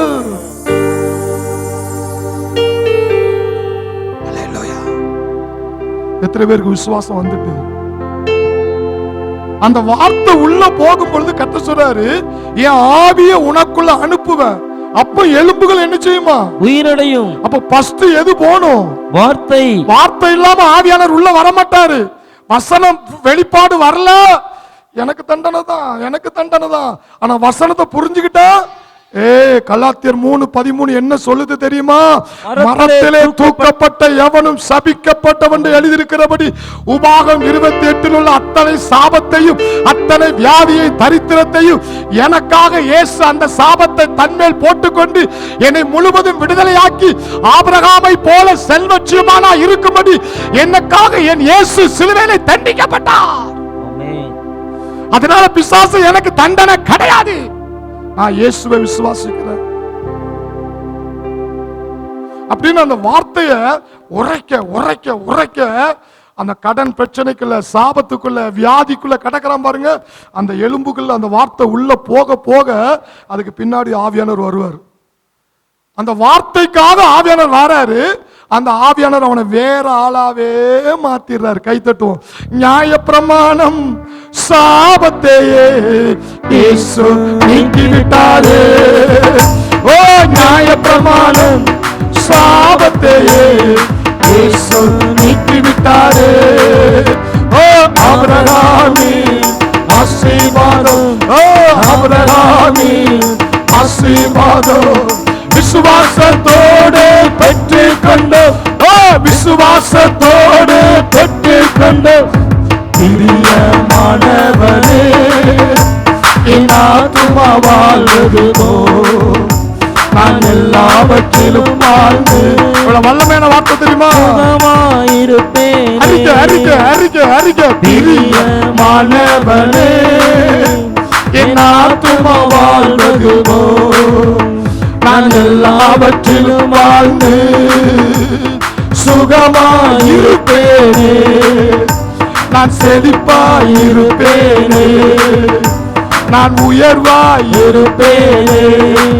இப்படி சொல்றதுல என்ன தெரியுமா? அதான் புரியணும். அதுக்கு தான் இப்படி உண்ணி உண்ணி கத்துறனா எதுக்கு சொல்லுங்க? நம்ம தான் உலர்ந்த எலும்பு, நம்மளை தான் தூக்கிட்டு வந்திருக்கிறாரு, பள்ளத்தாக்கில் கொண்டு உட்கார வச்சிருக்கிறாரு. இந்த எலும்புகள் வார்த்தையாகி அந்த எலும்புக்கு வார்த்தையை கொடுக்கிறாரு, உரைக்கிறாரு. இதை நீ கேட்டு விசுவாசிக்கும் போது ஆவி உள்ள வரும். வெளியே போகும்போது நீ உயிரடைஞ்சுதான் போகணும். 100க்கு 100 நீ ஆசீர்வதிக்கப்பட்டே ஆகணும். ஹல்லேலூயா. பிரியமானவனே தீர்க்கதரிசனம் வரங்க. என் ஆத்துமா வாழ்வதுமோ, நான் எல்லாவற்றிலும் வாழ்ந்து சுகமாயிருப்பேனே. ஓ பிரியமானவனே என் ஆத்துமா வாழ்வதுமோ, நான் எல்லாவற்றிலும் வாழ்ந்து சுகமாயிருப்பேனே. இப்ப அந்த சாபத்தின் வல்லமை இப்ப ஒட்டைக்க போறீங்க. கடன் பிரச்சனை, கடன் பிரச்சனை, வியாபாரம், தொழில் எல்லாம் உலண்டு போய் தான் இருக்கு. அப்ப அது இப்ப உயிரடையணுமா? கர்த்தருடைய வார்த்தையை வர. நியாயப்பிரமாணம் சாபத்தையே இயேசு நீக்கிவிட்டாரே. ஓ நியாயப்பிரமாணம் சாபத்தையே இயேசு நீக்கிவிட்டாரே. ஆபிரகாமின் ஆசீர்வாதம், ஓ ஆபிரகாமின் ஆசீர்வாதம் விசுவாசத்தோடு பெற்றுக் கொண்டோம், விசுவாசத்தோடு பெற்றுக் கொண்டோம். பிரியமானவரே என் ஆத்துமா வாழ்வதுமோ, நான் எல்லாவற்றிலும் வாழ்ந்து சுகமாயிருப்பேனே. எனக்கு ரோதமாய் ஆயுதங்கள் வைக்காமலே போகும். எனக்கு ரோதமாய் ஆயுதங்கள் வைக்காமலே போகும். ஒரு வழியாய் புறப்படுவோம், ஒரு வழியாய் புறப்படுவோம். ஓ எதிரிட்டு ஓடுவான் 7 வழியாய், எதிரிட்டு ஓடுவான் 7 வழியாய். பிரியமானவனே என் ஆத்துமா வாழ்வதுமோ, நான் எல்லாவற்றிலும் வாழ்ந்து சுகமாயிருப்பேனே, நான் சுகமாயிருப்பேனே, நான் செழிப்பாயிருப்பேனே, நான் உயர்வாயிருப்பேனே. பலப்படுத்துகிற ஒரு கிறிஸ்துவினால் எல்லாவற்றையும் செய்துவிட்டு, நம்முடைய வார்த்தை ஒரு பலப்படுத்துகிற கிறிஸ்துவினால் எல்லாவற்றையும் செய்துவிட்டு. ஓ இயேசு என்னும் நாமத்தினால், ஓ இயேசு என்னும் நாமத்தினால் மரித்தோரை எழுப்பி வெற்றி மரித்தோரை எழுப்பி வெற்றி பெற்றோர், மரித்தோரை எழுப்பி வெற்றி பெற்றோர். ஓ மரித்தோரை எழுப்பி வெற்றி பெற்றோர். ஓ பிரியமானவனே என் ஆத்துமா வாழ்வதுமோ, நான் எல்லாவற்றிலும் வாழ்ந்து சுகமாயிருப்பேனே, நான் செழிப்பாயிருப்பேனே, நான் உயர்வாயிருப்பேனே. இருப்பேனே. இந்த சத்தியத்தை நீங்க தவறா புரிஞ்சிடக்கூடாது. அப்ப தப்பு செய்யறதுக்கு ஆண்டவர் லைசன்ஸ் கொடுக்கறாரா? இல்ல. கர்த்தருடைய வார்த்தை உள்ள வர வர அதுக்கு பின்னாடி ஒண்ணு வருது, என்னது? ஆவியானவர் வரார். அந்த ஆவியானவர் என்ன செய்யறாரா? கிறிஸ்துவின் சாயல நம்ம சிந்தையை வெளியே எடுத்துட்டு அவர் சிந்தையை உள்ள வைக்கிறார். கல்லான இதயத்தை எடுத்துட்டு சதையான இதயத்தை வைக்கிறார். அவர் ஆவியை உள்ள வைக்கும் பொழுதுதான் நமக்கு வசனமே புரியும். ஐயோ இது தப்பு, இவ்வளவு நாள் அது தப்புல தப்புல தப்புல நம்மளை கண்ணை குருடாக்கி வச்சிருந்தா. ஆனா ஆவியானவர் உள்ள பாய பாய பாய நம்ம புரியாமல் இருந்திருக்கோம். அந்த ஆவியானவர் நம்முடைய சிந்தை, உணர்ச்சி எல்லாத்தையும் இயேசுடைய தெய்வீக சுவாபத்தையே, இயேசுடைய நீதி, இயேசுடைய மீட்பு, இயேசுடைய ஞானம் அத்தனையும் இந்த ஆவியானவர் கொண்டு வந்து நம்மளை வேறு மனுஷனா மாற்றுவார். அங்க பாவம் செய்யறதுக்கு இடமே இல்லாத அளவுக்கு ஒரு நீச்சல் ஆழத்துக்குள்ள கர்த்தர் கொண்டு போய் விடுவார். கரங்களை தட்டி கர்த்தரை மகிமைப்படுத்தும். ஹல்லேலூயா, ஹல்லேலூயா. ஏன் எசேக்கியேலுக்கு இந்த வெளிப்பாடு? எசேக்கியேல் ஒரு தீர்க்கதரிசி. தீர்க்கதரிசியுடைய பார்வை மற்றவங்களை சும்மா அப்படி ஒப்பேராது, இது ஒப்பேராது, இது ஒப்பேராது அப்படின்னு நினைக்க கூடாது. அது தீர்க்கதரிசி. கர்த்தருடைய கண், கர்த்தருடைய வாய், தேவன் பார்க்கிற வண்ணமாய் பார்க்கணும். இந்த ஆள் இவ்வளவு மோசமா இருக்கா, இந்த ஆளுக்குள்ள ஆவியானவர் இறங்கிட்டாருன்னா வேற ஆளாயிரும். அப்படி பாருங்க. அவன் தான் தீர்க்கதரிசி, அவன் தான் அப்போஸ்தலனுடைய பார்வை. இயேசு 12 அப்போஸ்தலர்களை நோண்டி பார்த்தானா, தேர்ந்தெடுத்த எல்லாரும் கோளாறு பிடிச்சவங்க தான். ஆனா தேவன் அவங்கள அப்படி பார்க்கல. என் ஆவி உள்ள இருந்தா அவன் எப்படி இருப்பான், என் வார்த்தையை விசுவாசிச்சுட்டான்னா அவன் எப்படி மாறுவான், அந்த பார்வை தான் பார்த்தாரு. எல்லாரும் பக்கத்து பாசுங்க. இனிமே யாரையும் என் மாப்பிள்ள ஒப்பேராது சொன்னாங்க. மாப்பிள்ள சாந்திரத்துக்குள்ள போகணும். நாள் வரும் பாருங்க.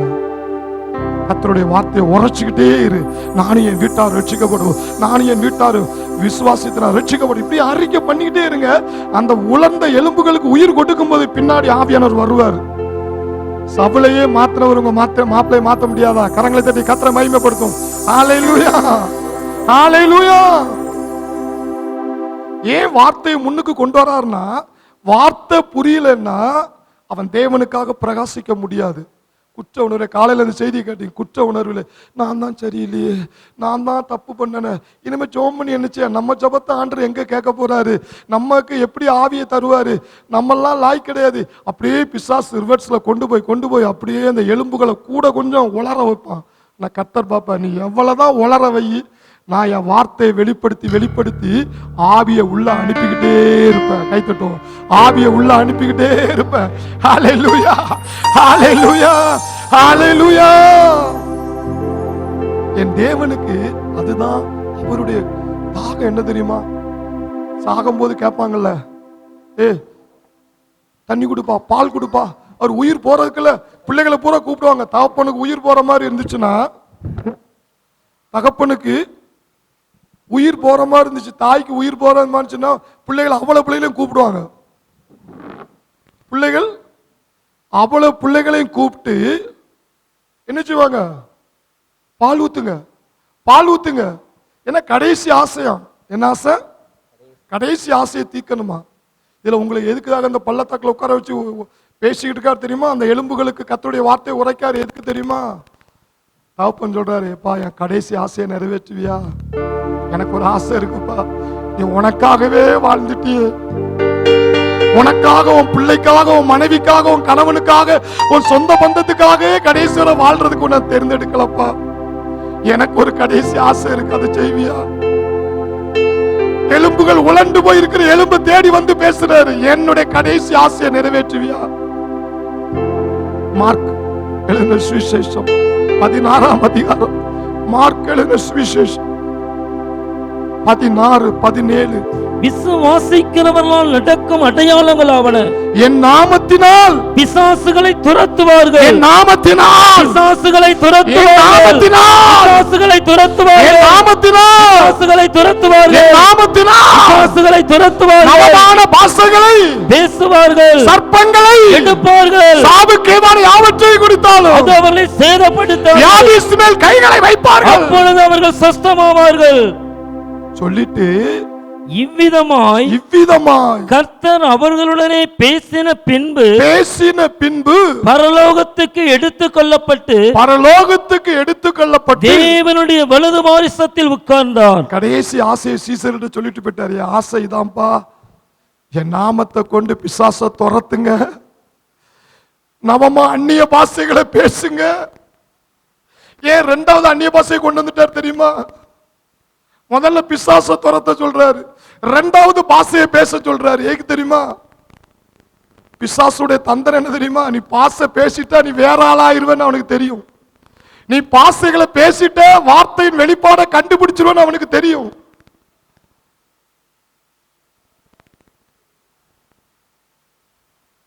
அதனால தேவன் என்ன பார்த்தாரு? பிசாசு பாஷைகளை பேச விடாம தடுப்பான். அதனால முதல்ல பிசாசை துரத்திடணும். சந்தேக பிசாசை போ இயேசுவின் நாமத்தில், குழப்பத்தின் பிசாசை போ இயேசு, அந்நிய பாஷை பேசுவதற்கு தடை பண்ற ஆவியை போ இயேசுவின் நாமத்தினால முதல்ல பிசாசை துரத்த வச்சுட்டார் பாருங்க. என் நாமத்தினால் பிசாசுகளை துரத்துவார்கள். ஏன்னா அவனை துரத்தாம நீ கவனக்குறைவா இருந்த அடுத்து நீ பாஷை பேசும்போதே சொல்லுவான், இது பாசதானா, இனி சும்மா இதெல்லாம் ஒண்ணு நடக்காதியா, இது சும்மா நேரத்தை வீணாக்கிட்டு இருக்க, இதை பேசிலாம் வாழ முடியாது. இந்த பேசுற ஒரு மணி நேரத்துக்கு ஒரு 100 ரூபா 500 ரூபா சம்பாத்தியம் பண்ணிட்டு வந்துடலாம், அதுக்கு போய் தோத்தான்னு. ஆனா விஷயம் உள்ள என்ன சொல்லுவான் தெரியுமா? 500 ரூபா காசு முக்கியம் இல்லையா, தேவனுடைய அபிஷேகம் முக்கியம், தேவனுடைய அபிஷேகம் முக்கியம். அதனால நான் அந்நிய பாஷை பேசிக்கிட்டே தான் இருப்பேன். அதுக்கு தடையா இருக்கிற பிசாச முதல்ல துரத்திடுவேன். பலவானை முந்தி கட்டினால் ஒழிய அவன் அரண்மனைக்குள்ள புகுந்து அவன் உடைமைகளை என்ன செய்ய முடியாதான், கொள்ளையிடக்கூடாது. ஆண்டவருடைய ஆசை என்ன தெரியுமா? ஒருத்தர் சொல்ல கையை வச்சு அபிஷேகத்தை ரிலீஸ் பண்ணி அப்படி விடுதலை ஆக்கி அப்படி ஒரு அனுபவம் தேவன் செய்யறார், உண்மைதான்.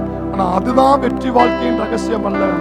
தனிப்பட்ட வாழ்க்கையில வார்த்தையை எடுத்து எடுத்து எடுத்து எடுத்து எடுத்து அறிக்க பண்ணி சாத்தானை சூட் பண்ணி தவிடுபடி ஆக்கி ஜெயம் எடுத்து அந்நிய பாஷை பேசி பேசி பேசி பேசி அவனை அப்படி சாம்பலாக்கி அவனை தனி ஒரு மனிதனை வெற்றி உள்ள வாழ்க்கையை உருவாக்குறது கற்றுக் கொடுக்கிறானே, அதுதாங்க எழுப்புதல். கை தட்டுவோம். அதுதான் எழுப்புதல், அதுதான் எழுப்புதல். பெண்ணிகிமே தேடி அமெரிக்காவுக்கு போக முடியுமா? தமிழ்நாட்டின் பெண்ணிகிம் நீதான், தூத்துக்குடி பெண்ணிகும் நீதான், பெங்களூருக்கு பெண்ணிகும் நீதான், மதுரைக்கு பெண்ணிகும் நீதான், இந்தியாவுக்கு டீச்சர்ஸ் தினகர் நீதான். அதுக்கு என்னன்னா கர்த்தருடைய வார்த்தையை உரைச்சுக்கிட்டே இரு. சொல்லுங்க, உரைச்சுக்கிட்டே இரு. ஆவியை உள்ள அனுப்பிக்கிட்டே இரு. ஏன் பெண்ணிகுமே வானத்திலிருந்து இறங்கி வந்தவரா? இல்ல, கர்த்தரால சத்தியத்தை அனுப்பி அனுப்பி உருவாங்க. அதே சத்தியத்தை தான் உனக்குள்ள அனுப்ப விரும்புறார். கை தட்டுவோம். ஹல்லேலூயா, ஹல்லேலூயா, ஹல்லேலூயா. ஊழியர்களை கனம் பண்ணுங்க, அவங்க மேல இருக்கிற அபிஷேகத்தை கனம் பண்ணுங்க. ஆனா ஒண்ணே ஒண்ணு என்ன தெரியுமா?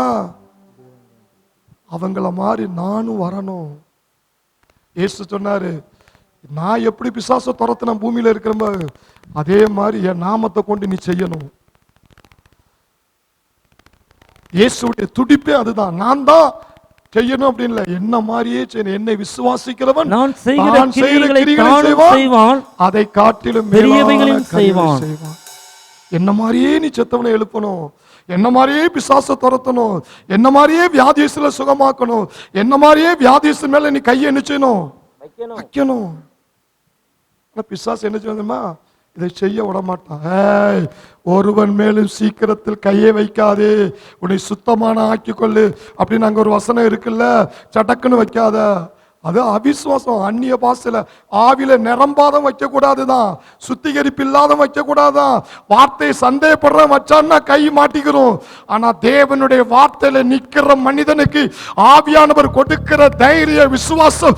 நீதிமான் சிங்கத்தை போல தைரியமா இருக்கிறான். கை தட்டுவோம். சிங்கத்தை போல தைரியமா இருக்கிறான்.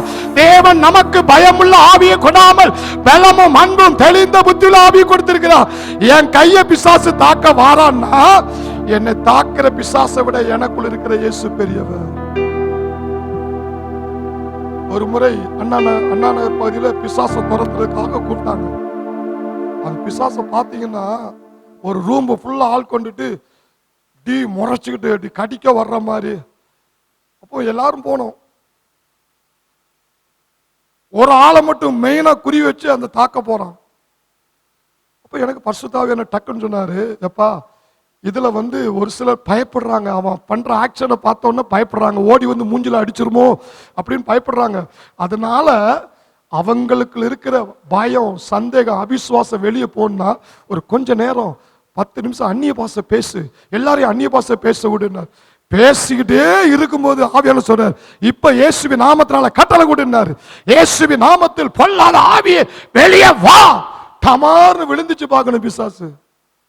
அப்பதான் உடனே சொல்றாங்க, உண்மையிலே நான் பயந்த மாஸ்டர், அது பார்க்கிற மொழியிலே என்ன அடிக்க வர்ற மாதிரி வந்துச்சு, என் உள்ளத்துல பயமா தான் இருந்துச்சு. அதுக்கப்புறம் அந்நிய பாஷை பேசும் பொழுதுதான் அந்த தைரியம் வந்துச்சு. அவனை காட்டில நமக்குள் இருக்கிற இயேசு, அவனை காட்டில் நமக்குள் இருக்கிற இயேசு, அவனை காட்டில் நமக்குள் இருக்கிற இயேசு 2 செகண்ட்ல ஓடிட்டுங்க. அரை மணி நேரம் ஷோ காட்டிக்கிட்டு இருந்தான், பயம் காட்டிக்கிட்டு இருந்தான். அந்நிய பாஷையில பேசி, அதாவது என்னன்னா கர்த்தருடைய வார்த்தையை விசுவாசிக்கும் பொழுது இயேசு தலை, நான் உடலையா, உடலை தொட்ட தலை சும்மா இருக்காது, தலையும் உடலும் ஜாயிண்ட்ல இருக்கு, தலையில் இருக்கிற வல்லம உடல்ல இருக்கு. இது என் கையில, இயேசுடைய கை, என் கையை தொட முடியாது. அப்படியே வார்த்தை விசுவாசிக்கும் பொழுது அப்படியே அந்த ஆவி உள்ள வரும்போது, அந்நிய பாஷையில பொங்க வைக்கும் போது அந்த இயேசுவின் நாமத்தை அப்படி வெளிப்படுத்தி கொடுப்பாரு. எல்லா முழங்காலும் மடங்கும். அதுக்கு மேல ஒரு பவரே கிடையாது. அந்த நாமத்தை தூக்கி வெளியே வான்னு கட்டளை கூட்டினார். கொடுத்தோம், பொத்துன்னு விழுந்து போயிட்டு. இது நடந்த சம்பவம். கைத்தட்டும். ஹல்லேலூயா, ஹல்லேலூயா. தேவனுடைய ஆசை அதுதான். எசேக்கியேல் கையை அமர்ந்து தூக்கிட்டு போய் வெளியே கொண்டு வந்தாங்க. எல்லாரும் சொல்லுங்க, சபைக்குள்ள 2 செவுத்துக்குள்ள இதுவரை அடப்பட்டிருக்கலாம், இனி ஆவியானவனை வெளியே கொண்டு போவார். உன் பக்கத்துல யாருக்கா பிசாசு பிடிச்சிருக்கும், பாஸ்டர் வாங்கன்னு கூப்பிடக்கூடாது. நான் வாரா, எனக்குள்ள அவருடைய ஜீவன் இருக்கு, அவருடைய வித்து இருக்கு, அவருடைய வார்த்தையை உரைப்பேன், அவருடைய வார்த்தையை உரைப்பேன். அல்லது அங்க இருக்கிற உலண்டு கிடக்கிற எலும்புகளுக்கு வார்த்தையை உரைப்பேன். ஆவி உள்ள போகும். ஆவி உள்ள போகும் பொழுது அங்க விடுதலை உண்டாகும். கைத்தட்டும், கைத்தட்டும். ஹல்லேலூயா, ஹல்லேலூயா, ஹல்லேலூயா. எத்தனை விசுவாசிக்கிறீங்க? ஆண்டவருடைய கடைசி ஆசை, பிசாசுகளை துரத்துங்க, பிசாசுகளை துரத்துங்க. பிசாசு துரத்துறதுக்கு நிறைய கலைகள் இருக்கு. ஒரே ஒரு மத்தேயு 8:16 இயேசு கற்றுக்கொண்ட கலையை பாருங்க. மத்தேயு 8:16. மத்தேயு 8:16. அஸ்தமான போது பிசாசு பிடித்திருந்த அநேகரை, பிசாசு பிடித்திருக்கிற அநேகரை அவரிடத்தில் கொண்டு வந்தார்கள், அவரிடத்திலே கொண்டு வந்தார்கள். அவர் அந்த ஆவிகளை தமது வார்த்தையினாலே துரத்தி பிணியாளிகள் எல்லோரையும் சுத்தமாக்கினார். ஹீலிங் மினிஸ்ட்ரி, சுகமாக்கும் ஊழியத்தை செய்றவனுக்கு வார்த்தையின் வெளிப்பாடு இல்லைன்னா அந்த ஊழியத்தை செய்ய முடியாது. ஒன்ன படுக்க போட்டுருவான். வார்த்தையின் வெளிப்பாடு இயேசுவே பாருங்க எப்படி பண்ணிருக்கிறார்னா, பிசாசு பிடித்தவர்கள், நோய் உள்ளவர்கள் எதனால அதிகமா நோய் வருதுன்னா, பிசாசுனுடைய ஆவி, நெஞ்சுவெளி ஆவி, குறுக்கு வழி ஆவி, கூனின் ஆவி, பலவீனப்படுத்துற ஆவி, சோர்வின் ஆவி, இச்சையின் ஆவி, காம விகாரத்தின் ஆவி, பிரபஞ்சத்தின் அந்தகார ஆவி, வானமண்டல், இந்த ஆவிகள் இருந்துதான் நோயை கொடுத்து ஆஸ்வாதத்தை தடுத்து இப்படி இருக்கும். இந்த நோயை துரத்துறதுக்கு இயேசு அந்த ஆவியை அப்படி போ அப்படின்னாரு. அந்த ஆவி வெளியே போச்சு, ஹீலிங் நடந்துட்டு. இப்ப எல்லாரும் பக்கத்துல வெளியே போகும்போது சுகமளிக்கிற ஊழியத்தை நீங்க செய்யணும். பக்கத்தை பார்த்து சொல்லுங்க, ஆண்டவருடைய கடைசி ஆசையை நீங்க தீர்க்கணும். சொல்லுங்க, கடைசி ஆசை, கடைசி ஆசை. சும்மா சபைக்கு போனானா, வந்தானா, காணிக்க போட்டானா, ஜெபம் பண்ணானா, இப்படியே வாழ்க்கையை ஓட்டிடாதீங்க. அங்க கொடுக்கிற வார்த்தையை கேட்டுக்கிட்டு பக்கத்துல எய்தாப்ல எவனுக்கா பிசாசு பிடிச்சிருந்தா விட்டுறாத. இயேசு எப்படி துரத்தினாரு? வார்த்தையினாலே. அவர் அந்த ஆவிகளை தமது வார்த்தையினாலே துரத்தி பிணியாளிகள் எல்லோரையும் சுத்தமாக்கினார். ஒரு ஆளை விடல, எல்லாரையும் குணமாக்கினாராம். அப்ப என்னது? இயேசுவே இந்த சத்தியத்தை பயன்படுத்தி இருக்கிறாரு. உலர்ந்து போய் நோயில கிடக்கிற உலர்ந்த எலும்புகளுக்கு கர்த்தருடைய வார்த்தையை தான் உரைக்கிறாப்ல. கர்த்தருடைய வார்த்தையை உரைக்கும் பொழுது ஆவி உள்ள போகுது, அசுத்தாவி வெளியே வருது. நீ போற இடத்துல கர்த்தருடைய வார்த்தையை காட்டு, கர்த்தருடைய வார்த்தையை போதி. ஆவியானவர் அவர் வேலையை செய்வார். அல்லேலூயா. சுகமாக்குற ஊழியத்துல முதல் படியே அதுதாங்க. இயேசு யாருங்கிறத அந்த வார்த்தை உனக்கு வெளிப்படுத்தணும். ஓரல் டிராப்பட் என்ற ஒரு ஊழியக்காரர் சொல்லுவார், யோவான் 10:10 வெளிப்படுத்தப்படவில்லைன்னா அமெரிக்கால பெரிய சுகமளிக்கிற ஊழியக்காரர், யோவான் 10:10 உனக்கு தெரியலன்னா நீ கடைசி வரை வியாதியில தான் இருப்ப, அல்லது நீ கடைசி வரை கடன் பிரச்சனையில தான் இருப்ப, நீ கடைசி வரை சாபத்திலிருந்து வெளியே வர முடியாது. ஆனா அந்த வார்த்தை உனக்கு வெளிப்பாடாயிட்டு, திருடன் திருடவும் அழிக்கவும் கொல்லவும் அழிக்கவும் வருகிறானே என்று வேறு ஒன்றுக்கு வரமாட்டான். நானும் இயேசு சொல்றாரு, அப்பா நான் வியாதி கொடுக்கன்னு சொல்லாத, நான் என் வேலை என்னது, நானும் அவைகளுக்கு ஜீவன் உண்டாயிருக்கவும் அந்த ஜீவன் பரிபூர்ணப்படவும் வந்தேன். நான் ஐஸ்வர்யத்துல பரிபூர்ணமா கொடுப்பேன், சுகம் மாத்திரம் இல்ல சுகமும் பரிபூர்ணமா கொடுப்பேன். அதுதான் என் டியூட்டி. நீ என்ன புரிஞ்சுக்கிறாம என்னட்ட நீ எதையும் பெற முடியாது. நான் நோய் கொடுப்பேன், நான் கஷ்டத்தை கொடுப்பேன், நான் வறுமையை கொடுப்பேன் இப்படி சொன்னா நீ அணிவிக்க முடியாது. அவர் அதை கொடுக்கறதுக்கு வரல, வியாதியை கொடுக்கறதுக்கு வரல, வியாதியை அழிக்கவே வந்தார். கைதட்டுவோம். அழிக்கவே வந்தார், தரித்திரத்தை ஒழிக்க வந்தார், சாபத்தை முறிக்க வந்தார். இதுதான் கர்த்தருடைய வார்த்தை. இதை எந்த அளவுக்கு மனித ஆவில உரைக்கிறாயோ பிசாசு சொல்லுவான், நீ இந்த சாபத்தை சமந்தானு. எதுக்கு? இயேசு அதுக்கு வரலையே, அவனை அழிக்கதானே வந்தாரு. பிசாசின் கிரிகளை அழிக்கும்படிக்கு இயேசு இந்த பூமியில வெளிப்பட்டார். வியாதியை அழிக்கும்படிக்கு இயேசு வெளிப்பட்டார். அல்லேலூயா, அல்லேலூயா. சுகமாக்கும் ஊழியத்தை செய்யறதுக்கு வார்த்தையின் அறிவை வளர்த்துக்கிட்டே இருக்கணும். வசனம் வசனம் வசனம் வசனம் வசனம், அறிக்கை அறிக்கை அறிக்கை, தியானம். யோசுவாவை மாதிரி ஏன் மோசே செய்ய முடியாத யோசுவா கானானுக்குள்ள ஈஸியா போயிட்டான்? இரவும் பகலும் 24 hours பைபிள்ல வார்த்தை வார்த்தை இப்படி சொல்லப்பட்டிருக்கு, இப்படி சொல்லப்பட்டிருக்கு. எல்லாரும் பயந்தாங்க, அந்த கானானுக்குள்ள போகவே முடியாதியா, போனா செத்து போவையா, அங்க இருக்கிறவங்கள முரட்டாட்டம் இல்ல. யோசுவாவு காலைப்பட்டு என்ன முரட்டாட்டம் இல்ல, அவங்க நம்ம ஆண்டவரோட பெரியாளா, நான் போய் எளிதாய் சுகந்தரிப்போம், கர்த்தர் நம்மோடு இருக்கிறார். அந்த விசுவாசம் அவனுக்கு எப்படி வந்துச்சு? இந்த நியாயப்பிரமாண புஸ்தகம் வாயை விட்டு பிரியாது. பைபிள் பைபிள் பைபிள், வார்த்தை வார்த்தை வார்த்தை வார்த்தை. இப்படியே அவன் அந்த யோசுவா வாழ்ந்தனாலதான் ஈஸியா கானானுக்குள்ள போயிட்டான். இந்த செமினாருக்கு அப்புறம் நீங்க கானானுக்குள்ள நிறைய பேர் போறீங்க. கை தட்டுவோம். நிறைய பேர் போறீங்க.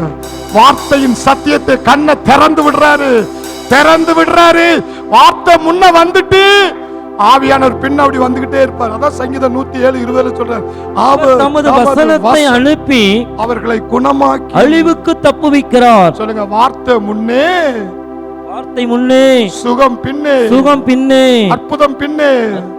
முன்னுக்கு வார்த்தையை வச்சுட்ட உன் வாழ்க்கையில, உன் ஊழியத்துல, உன் ஜீவியத்துல நம்பர் 1 வார்த்தையை வச்சுட்டே வச்சுக்கிறீங்களா, பரிசுத்த ஆவியானவர் எப்பொழுதும் உனக்குள்ள கிரியை செய்யறதுக்கு தயாரா இருப்பார். ஓ, இப்படிப்பட்ட மனுஷனை தான்பா நான் தேடுறேன். இயேசுவுக்காக வார்த்தையின் தேவனா, இயேசுவுக்கு வைராக்கியமாய் வாழ்கிற மனிதனை தான் தேடுறேன். அப்படி வார்த்தையை உரைக்கும் போது நான் உள்ள வந்து வேலை செய்ய முடியும். ஆவியானவர் உள்ள வந்து வேலை செய்யறதுக்கு நீ முன்னுக்கு வார்த்தையை அனுப்பு.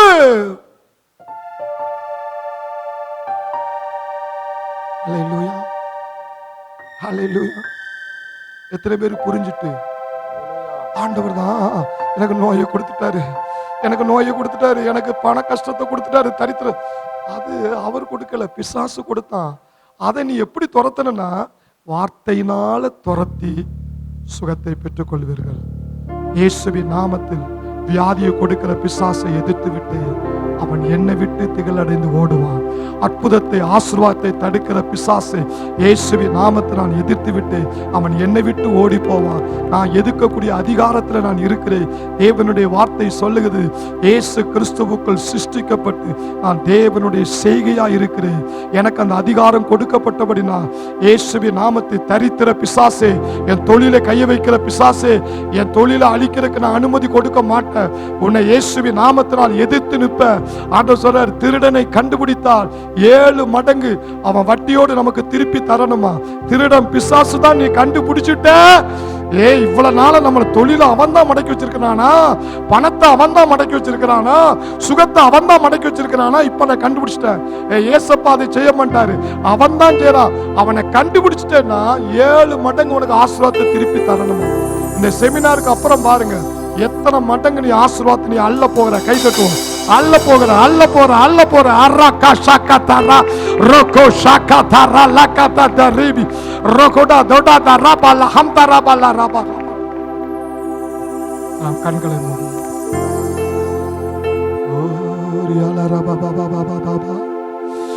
கர்த்தருடைய ஆவியானவர் என் மேல் இருக்கிறார். உலர்ந்த எலும்புகளுக்கு உயிர் கொடுக்க கர்த்தருடைய ஆவியானவர் என் மேல் இருக்கிறார். இயேசு மாதிரி அறிக்கை பண்ணுவீங்களா? கர்த்தருடைய ஆவியானவர் என் மேல் இருக்கிறார். பசி எடுத்துட்டா வார்த்தையாகிய உணவை உட்கொள்ளுங்க. சத்தமா வாய் திறந்து சொல்லுங்க. கர்த்தருடைய பசி எடுத்தாதாங்க நல்ல பிரியாணி சாப்பிடுவீங்க. அதனால கொஞ்சம் லேட்டானாலும் பரவாயில்ல, வாயை திறந்து கர்த்தருடைய வார்த்தையை சொல்லுங்க. கர்த்தருடைய ஆவியானவர் என் மேல் இருக்கிறார். கர்த்தருடைய ஆவியானவர் என் மேல் இருக்கிறார். கர்த்தருடைய ஆவியானவர் என் மேல் இருக்கிறார். கர்த்தருடைய ஆவியானவர் என் மேல் இருக்கிறார். எழுப்புதல் ஆவியானவர் என் மேல் இருக்கிறார். மரித்தோரை உயிரோடு எழுப்புகிற ஆவியானவர் என் மேல் இருக்கிறார். பிசாசை துரத்துகிற ஆவியானவர் என் மேல் இருக்கிறார். அற்புதங்களை செய்கிற ஆவியானவர் என் மேல் இருக்கிறார். உலர்ந்த எலும்புகளுக்கு உயிர் கொடு. உலர்ந்து போய் மரித்து போய் கிடக்கிறியா? முடிஞ்சு போச்சு நினைக்கிறியா? இல்ல, இனிமேதான் அந்த எலும்புக்கு உயிர் கொடுக்க போறாரு. இனிமேதான் எபிரின் பிள்ளைக்கு உயிர் கொடுத்தது போல மரித்து போன உன் தொழில் உயிர் மிச்ச அடைய போது. மரித்து போன வியாபாரம் எழும்ப போது. கர்த்தருடைய வார்த்தையை உர, கர்த்தருடைய வார்த்தையை உர. வார்த்தையை அசால்ட்டா நினைக்காத. யோவான் 5:24 திடீர்னு ஆண்டவர் உணர்த்தினாரு, என் வசனத்தை கேட்டு என்னை அனுப்பினவரை விசுவாசிக்கிறவன் அவனுக்குள்ளே நித்திய ஜீவன் உண்டு, அவன் ஆக்கினைக்கு தீர்க்கப்படான். இந்த உலகத்துல நீ தண்டனையிலிருந்து தப்பிச்சு தப்பிச்சு தப்பிச்சு தப்பிச்சு ஓடணும்னா வசனமாகிய இயேசு மேல அப்படியே ஆழமா நீ விசுவாசத்தை நீ வச்சுட்ட, எந்த பிசாசு உன பனிஷ்மெண்ட் கொடுக்க அதை மிதிக்க ஆரம்பிச்சிருவ. மரணத்தை விட்டு நீங்க ஜீவனுக்கு உட்பட்டு இருப்பா. எசேக்கியேலுக்கு அதைத்தான் கண்டார். உலர்ந்து போயிருக்கப்பா, நான் பாக்குற மன்னமா நீ பாரு. அந்த ஆட்களை மோசமானவ பாத்துறாத, இப்ப மோசமா இருப்பாங்க. ஆவியின்படி பாரு, நான் பாக்குற வண்ணமா பாரு. கர்த்தர் இன்னைக்கு தீர்க்கதரிசியின் கண்களை கொடுக்கிறாரு, அப்போஸ்தலருடைய கண்களை கொடுக்கிறாரு. யாரையும் மோசமா நினைச்சிடாத. வசனம் உள்ள போயிட்டுன்னா ஆவி உள்ள வந்துரும். ஆவி உள்ள வந்துட்டுன்னா கர்த்தர் அவனை வேற ஆளா மாத்திருவாரு. எழுப்புதல் வீரனா மாத்திருவாரு. விசுவாச வீரனா மாத்திருவாரு. எல்லாரும் எழுந்து 2 நிமிஷம் கைகளை உயர்த்தோமா? ராபா மாமா மாமா மாகரக்க ஷக்குரா ஷக்குரா மரக்க ஷுக்குதுரு ருக்குதுரா ரிக்குதுரா ஷக்குதுரு மரக்க சந்தரலரோ மாக்குதுரா கலிவோஸ்யாக்கதுரோ யூசுகோ துனா ஹம்தர ஹொலியாங்கரபா. என்னை பலப்படுத்துகிற கிறிஸ்துவினாலே எல்லாவற்றையும் செய்ய பலனுண்டு. கர்த்தருடைய வார்த்தை உரைப்போமா? என்னை பலப்படுத்துகிற கிறிஸ்துவினாலே எல்லாவற்றையும் செய்ய எனக்கு பலனுண்டு. எனக்கு பலனுண்டு.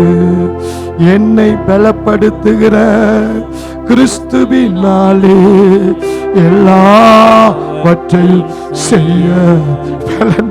நீங்க சொல்ல சொல்ல ஆவியான கிறிஸ்துவர் என்னை பலப்படுத்துகிற கிறிஸ்துவினாலே எல்லாவற்றையும் செய்ய எனக்கு பலனுண்டு. என்னை பலப்படுத்துகிற கிறிஸ்துவினாலே எல்லாவற்றையும் செய்ய எனக்கு பலனுண்டு. என்னை பலப்படுத்துகிற கிறிஸ்துவினாலே எல்லாவற்றையும் செய்ய எனக்கு பலனுண்டு. நான் தேவனால் பிறந்தவர், உலகத்தை ஜெயித்தே. என்னுடைய விசுவாசமே உலகத்தை ஜெயிக்கிற ஜெயம். இயேசுவானவர் தேவனுடைய குமாரன் என்று நான் விசுவாசிக்கிறபடினால் இந்த உலகத்தை ஜெயித்து விட்டு, தேவனுடைய வித்து எனக்குள் இருக்கிறபடினால் பொல்லாங்கை ஜெயித்தே. நான் பொல்லாங்கை ஜெயித்தே. தேவனுடைய வித்து, தேவனுடைய சாயல் எனக்குள் இருக்கிறது. ஓ அப்பா அப்பா அப்பா. வசனத்தை சொல்லும் போதே ஆவியானவர் மின்னல் வேகத்துல பாயிறாரு. ஓ அஸ்பா அப்பா ரக்கத்தா ரொக்கோ சக்கத்தா ரலக்கத்தா. என் ஆவியோ தேவாவியோ ஒன்றாய் கலந்தது. என் ஆவியோ தேவாவியோ ஒன்றாய் கலந்தது. ஒன்றாய் கலந்தது. என் ஆவியோ தேவாவியோ ஒன்றாய் கலந்தது. என் சிந்தை கிறிஸ்துவின் சிந்தை, என் வாய் கிறிஸ்துவின் வாய், என் உடல் கிறிஸ்துவின் உடல். ஏசோ பிணத்து பக்கத்துல போய் என் வாயும் தேவாயும் ஒன்றாய் கலந்திருக்கிறது. இயேசுடைய வாய் என்ன சொல்லுச்சு? லாசரே வெளியே வா, லாசரே வெளியே வா, லாசரே வெளியே வா. அந்த வாய் உங்க வாயோடு இணைஞ்சிட்டு, உங்க வாயோடு இணைஞ்சிட்டு எபிரின் பிள்ளை எழுப்புன வாய், எபிரின் பிள்ளை எழுப்புன வாய் உங்க வாயோடு தான் இருக்கு, வாயோடு தான் இருக்கு. லாசரை எழுப்புன வாய் உங்க வாயோடு தான் இருக்கு. என்னை பலப்படுத்துகிற கிறிஸ்துவினாலே எல்லாவற்றையும் செய்ய எனக்கு பலனும். இயேசு தலை, நான் அவர் உடல். இயேசு செடி, நான் அவர் கொடி. தலையும் உடலும் இணைவது போல், செடியும் கொடியும் இணைவது போல் நானும் இயேசுவும் ஒன்றாயிட்டோ. நானும் இயேசுவும் ஒன்றாயிட்டோ. நான் தனியா ஊழியம் செய்யல, நான் தனியா பிரசங்கிக்கல, நான் தனியா பிசாச துரத்த போகல, நான் தனியா வியாதி சுகமாக்க போகல. நானும் இயேசு ஒன்றாயிருக்கிறோம், நானும் ஆவியானவர் ஒன்றாயிருக்கிறோம். நான் நடந்தால் அவர் நடப்பா, நான் கையை நீட்டினா அவர் கையை நீட்டுவா. நான் பார்த்தா அவர் பார்ப்பா, நான் வாயை திறந்தா அவர் திறப்பா. ஏன்னா நாங்கள் ரெண்டு பேரும் ஒன்னாயிட்டோம், ஒன்னாயிட்டோம். அப்படி கர்த்தருடைய வார்த்தை உரைக்க பழகு, உரைக்க பழகு. உனக்குள்ள ஆவி இறங்கும். தீர்க்கதரிசின் ஆவி, தீர்க்கதரிசின் ஆவி, அப்போஸ்தல ஆவி இப்போ இப்போ இப்போ உனக்குள்ள உனக்குள்ள உனக்குள்ள இயேசுவின் நாமத்தில், இயேசுவின் நாமத்தில்.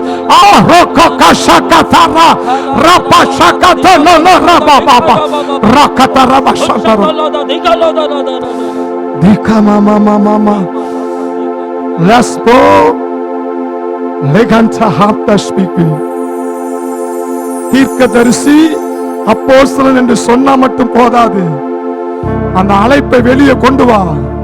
எசேக்கியேலை வெளியே கொண்டு வந்தது போல நிறைய பிசாச துரத்த கர்த்தர் உன்னை வெளியே தூக்க போறாரு, வெளியே கொண்டு போறாரு.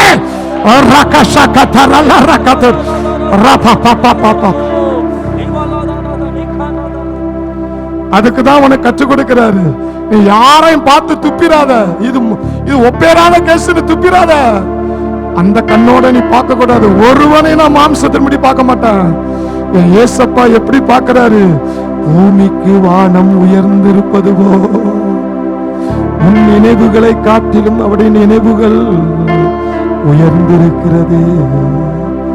அப்பாவின் பார்வை இருக்கு.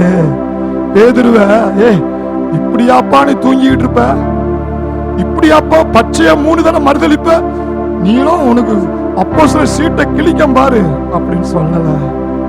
அவர் பார்த்தாரு, நான் வார்த்தையை அனுப்புறேன்டா, அனுப்புறேன். அப்ப பாரு, எனக்காக நீ உயிரை கூட கொடுத்துருவ. என் வார்த்தை உனக்குள்ள வந்துச்சு, ஆவியானவர் வந்துருவாரு. ஆவியானவர் வந்துட்டாரு, நீ எனக்காகவே வாழ்வே, எனக்காகவே உயிரை விட்டுருவ. இன்னைக்கு நிறைய பேர் குடும்பத்துல அடைச்சு வச்சிருக்கிறான். ஆனா பாருங்க, இந்த வசனம் எங்க உன்னை மாத்த போகுதுன்னு பாருங்க. அவருக்காகவே அகில உலகமும் சுத்த போறீங்க, அவருக்காகவே நீங்க வாழ போறீங்க. எப்சிபாவுடைய மாமியார் சொன்ன சாட்சி, பிசாசுகளை துரத்தணும், வியாதிகளை குணமாக்கணும், நான் ஊழியம் செய்யணும். அதனாலதான் அவங்களை கொண்டு வந்திருக்கிறாரு, நம்மளை தரிசனத்தோடு அவங்களை இணைச்சிருக்கிறாரு. அந்த வயசானவங்களுக்கு அந்த தாகத்தை பாருங்க, பிசாசுகளை துரத்தணும். என் இயேசுவுக்கு பிசாசு எதிரினா எனக்கு எதிரிதான், தலைக்கு எதிரினா உடலுக்கு எதிரிதான். அந்த துடிப்பு உனக்குள்ள வரணும், அந்த துடிப்பு உனக்குள்ள வரணும். ஏசப்பாவுடைய கடைசி ஆசையை தீர்த்து வைப்பியா? ஆண்டவர் உன் கையில அந்த அதிகாரத்தை கொடுக்க போறார். வியாதியஸ்தலை கண்டு இயேசு மனதுருகுனது போல நீ வியாதியஸ்தலை கண்டு வேடிக்கை பார்க்காத, மனதுருகு. அந்த ஆவியை உனக்குள்ள வைப்பாரு, அந்த ஆவியை உனக்குள்ள வைப்பாரு. ஐயா, காசு பணம் நம்மளை திருப்திப்படுத்தாதியா, அதை வச்சு ஒண்ணு நீ செய்ய முடியாது. தேவனுடைய விலை மதிக்க முடியாத ஒரு பொக்கிஷம், ஒரு பொக்கிஷம் தேவனுடைய வார்த்தை, இன்னொரு பொக்கிஷம் தேவனுடைய ஆவியானவர். இந்த ரெண்டு பொக்கிஷம் கடைசி வரை என் கூட இருந்தா போதும் அப்பா. என்னிடத்தில் உள்ளதை உனக்கு தருகிறேன். உன்னிடத்தில் இந்த ரெண்டு பொக்கிஷம் இருக்கிறதா, பேதுருவை போல நினைவுல வச்சுக்கோ. உன் வாழ்க்கையை அசைக்கவே முடியாது, அசைக்கவே முடியாது.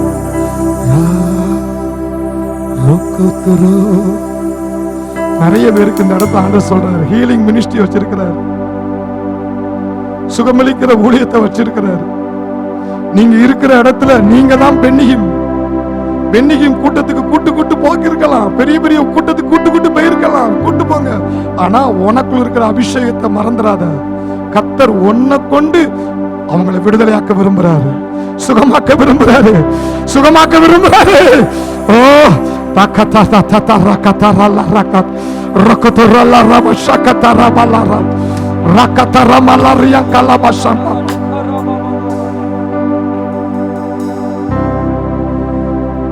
பேதுரு சப்பானியை குணமாக்கும் பொழுது அந்த தேவாலயத்துல பேதுரு போறதுக்கு முன்னாடி இயேசு எத்தனையோ முறை போயிட்டு வந்திருக்க எருசலேம் தேவாலயத்துல. அந்த சப்பானி உட்கார்ந்து பிச்சை கேட்டுக்கிட்டு தான் இருந்திருக்கணும். அப்பெல்லாம் இயேசு சுகமாக்கல, அப்பெல்லாம் இயேசு சுகமாக்கல. ஏன் தெரியுமா? எனக்கு பின்னாடி ஒருத்தன் வருவான், தூங்கு முஞ்சா இருந்தவன் தான், மறுதளிச்சவன் தான், இருதய கடினமா இருந்தவன் தான். இப்ப என் வார்த்தை அவனுக்குள்ள அனுப்பிட்டேன், என் ஆவி அவனை நிறைச்சிட்டு நான் இப்ப அவனை சுகமாக்குன்னா சுகமாக்கி இருக்கலாம். எனக்கு பின்னாடி ஒருத்தன் வருவான், என்ன மாதிரியே செய்ய போறான், என்ன மாதிரியே கட்டளை கொடுக்க போறான், என்ன மாதிரியே பிசாச துரத்த போறான். அந்த பேதுருக்காகவே இந்த சப்பானியை வச்சாராம். அதே போலதான் ஆண்டவர் சொல்றாரு, இந்த செமினாருக்கு அப்புறம் நிறைய சுகமாக்குற ஊழியம், சுகமாக்குற ஊழியம். ஓ ஏரியால ஒரு சில ஊழியக்காரங்க ஜெபம் பண்ணி ஏன் அற்புதம் நடக்கல தெரியுமா? கர்த்தர் உனக்காகவே வச்சிருக்கிறாரு. உன்னுடைய அபிஷேகத்தை கொண்டு கர்த்தர் அங்க அற்புதம் செய்ய போறார், கர்த்தர் அற்புதம் செய்ய போகிறார். உனக்காகவே உனக்காகவே உனக்காகவே வச்சிருக்கிறாரு, உனக்காகவே உனக்காகவே வச்சிருக்கிறாரு. பெரிய ஊழியக்காரங்களே அதை செய்யல, என்னால செய்ய முடியுமா அப்படின்னா இயேசு அந்த ஒரு சுகமாக்கி இருக்கணுமே. அவர் செய்யாம என் பிள்ளை செஞ்சாலும் எனக்கு மகிமைதான், எனக்கு மகிமைதான், எனக்கு மகிமை, எனக்கு மகிமை.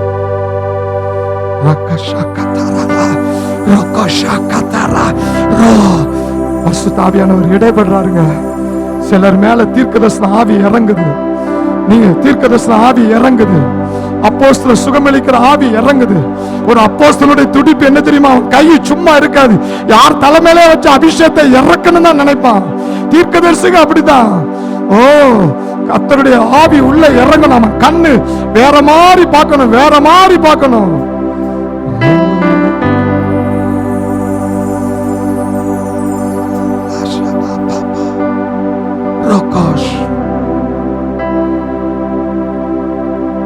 விக்கிரம் நிறைந்த ஏரியால ஆண்டவர் ஏன் உன்னை வச்சிருக்கிறார் தெரியுமா?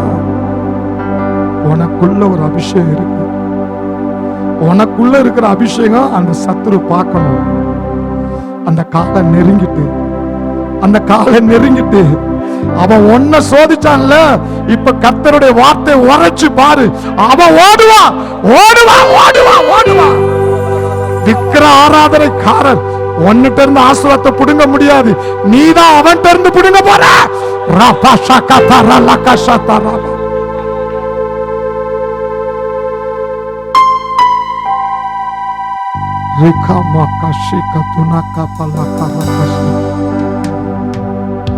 எவ்வளவுக்கு எவ்வளவு நீ சோதிக்கப்பட்டாயோ, எவ்வளவுக்கு எவ்வளவு பார்வோனவனை ஒடுக்குனானோ, அவ்வளவுக்கு அவ்வளவு நீ விரிவடைய போற, பெருக போற.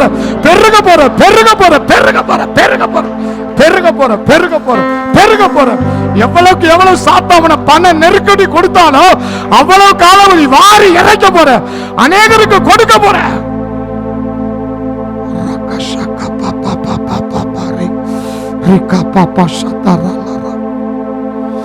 எவ்வளவுக்கு எவ்வளவு உன் பிள்ளைய நசுக்க நினைச்சானோ, அவமானப்படுத்த நினைச்சானோ, அவ்வளவுக்கு அவ்வளவு உன் பிள்ளைய மகிமையா மாத்த போறாரு.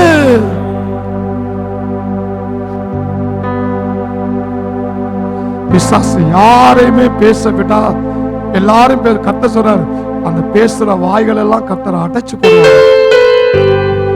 நீ சத்திய நகரம் என்று, இஸ்ரவேலின் பரிசுத்தத்தின் சீயோன் என்று அழைக்கப்படுவார்.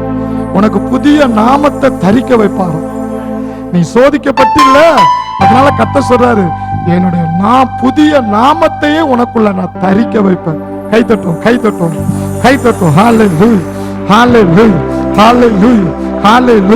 ஹalleluya. நன்றி ஆவியானவர். உற்சாகமாய் கரங்களை தட்டி பரிசுத்த ஆவியானவருக்கு நன்றி சொல்லுவோம். நன்றி ஆவியானவர். நீர் கொடுத்த வார்த்தைக்காக ஸ்தோத்திரம். நீர் கொடுத்த அந்த அபிஷேக வார்த்தைக்காக ஸ்தோத்திரம். இந்த செமினாருக்கு அப்புறம் பிசாசை துரத்த, வியாதியை சுகமாக்க, என் பலவீனத்தை காட்டி என்னை சோறுக்கு உட்படுத்தாத. நான் கண்டுபிடிச்சிட்டேன், என்னுடைய அக்கிரமத்தை எல்லாத்தையும் மன்னிச்சுட்டாரு. நியாயப்பிரமாண சட்டத்தை கொலைச்சிட்டாரு. பிசாசின் தலையை நசுக்கிட்டாரு. இனி பிசாச வந்து வாருன்னு சொல்ல போறேன். இனி நான் பயப்படவே மாட்டேன், குழம்பவே மாட்டேன். இனி பிசாச நான் கண்டுபிடிச்சிட்டேன். நான் கொடுத்ததை ரிட்டனா 7 மடங்கு அள்ள போறேன். பரிசுத்த ஆவியானவர் நம்மோடு பேசுனதுக்காக உற்சாகப்படுத்தார். கரங்களை தட்டி கர்த்தருக்கு நன்றி சொல்லுங்க.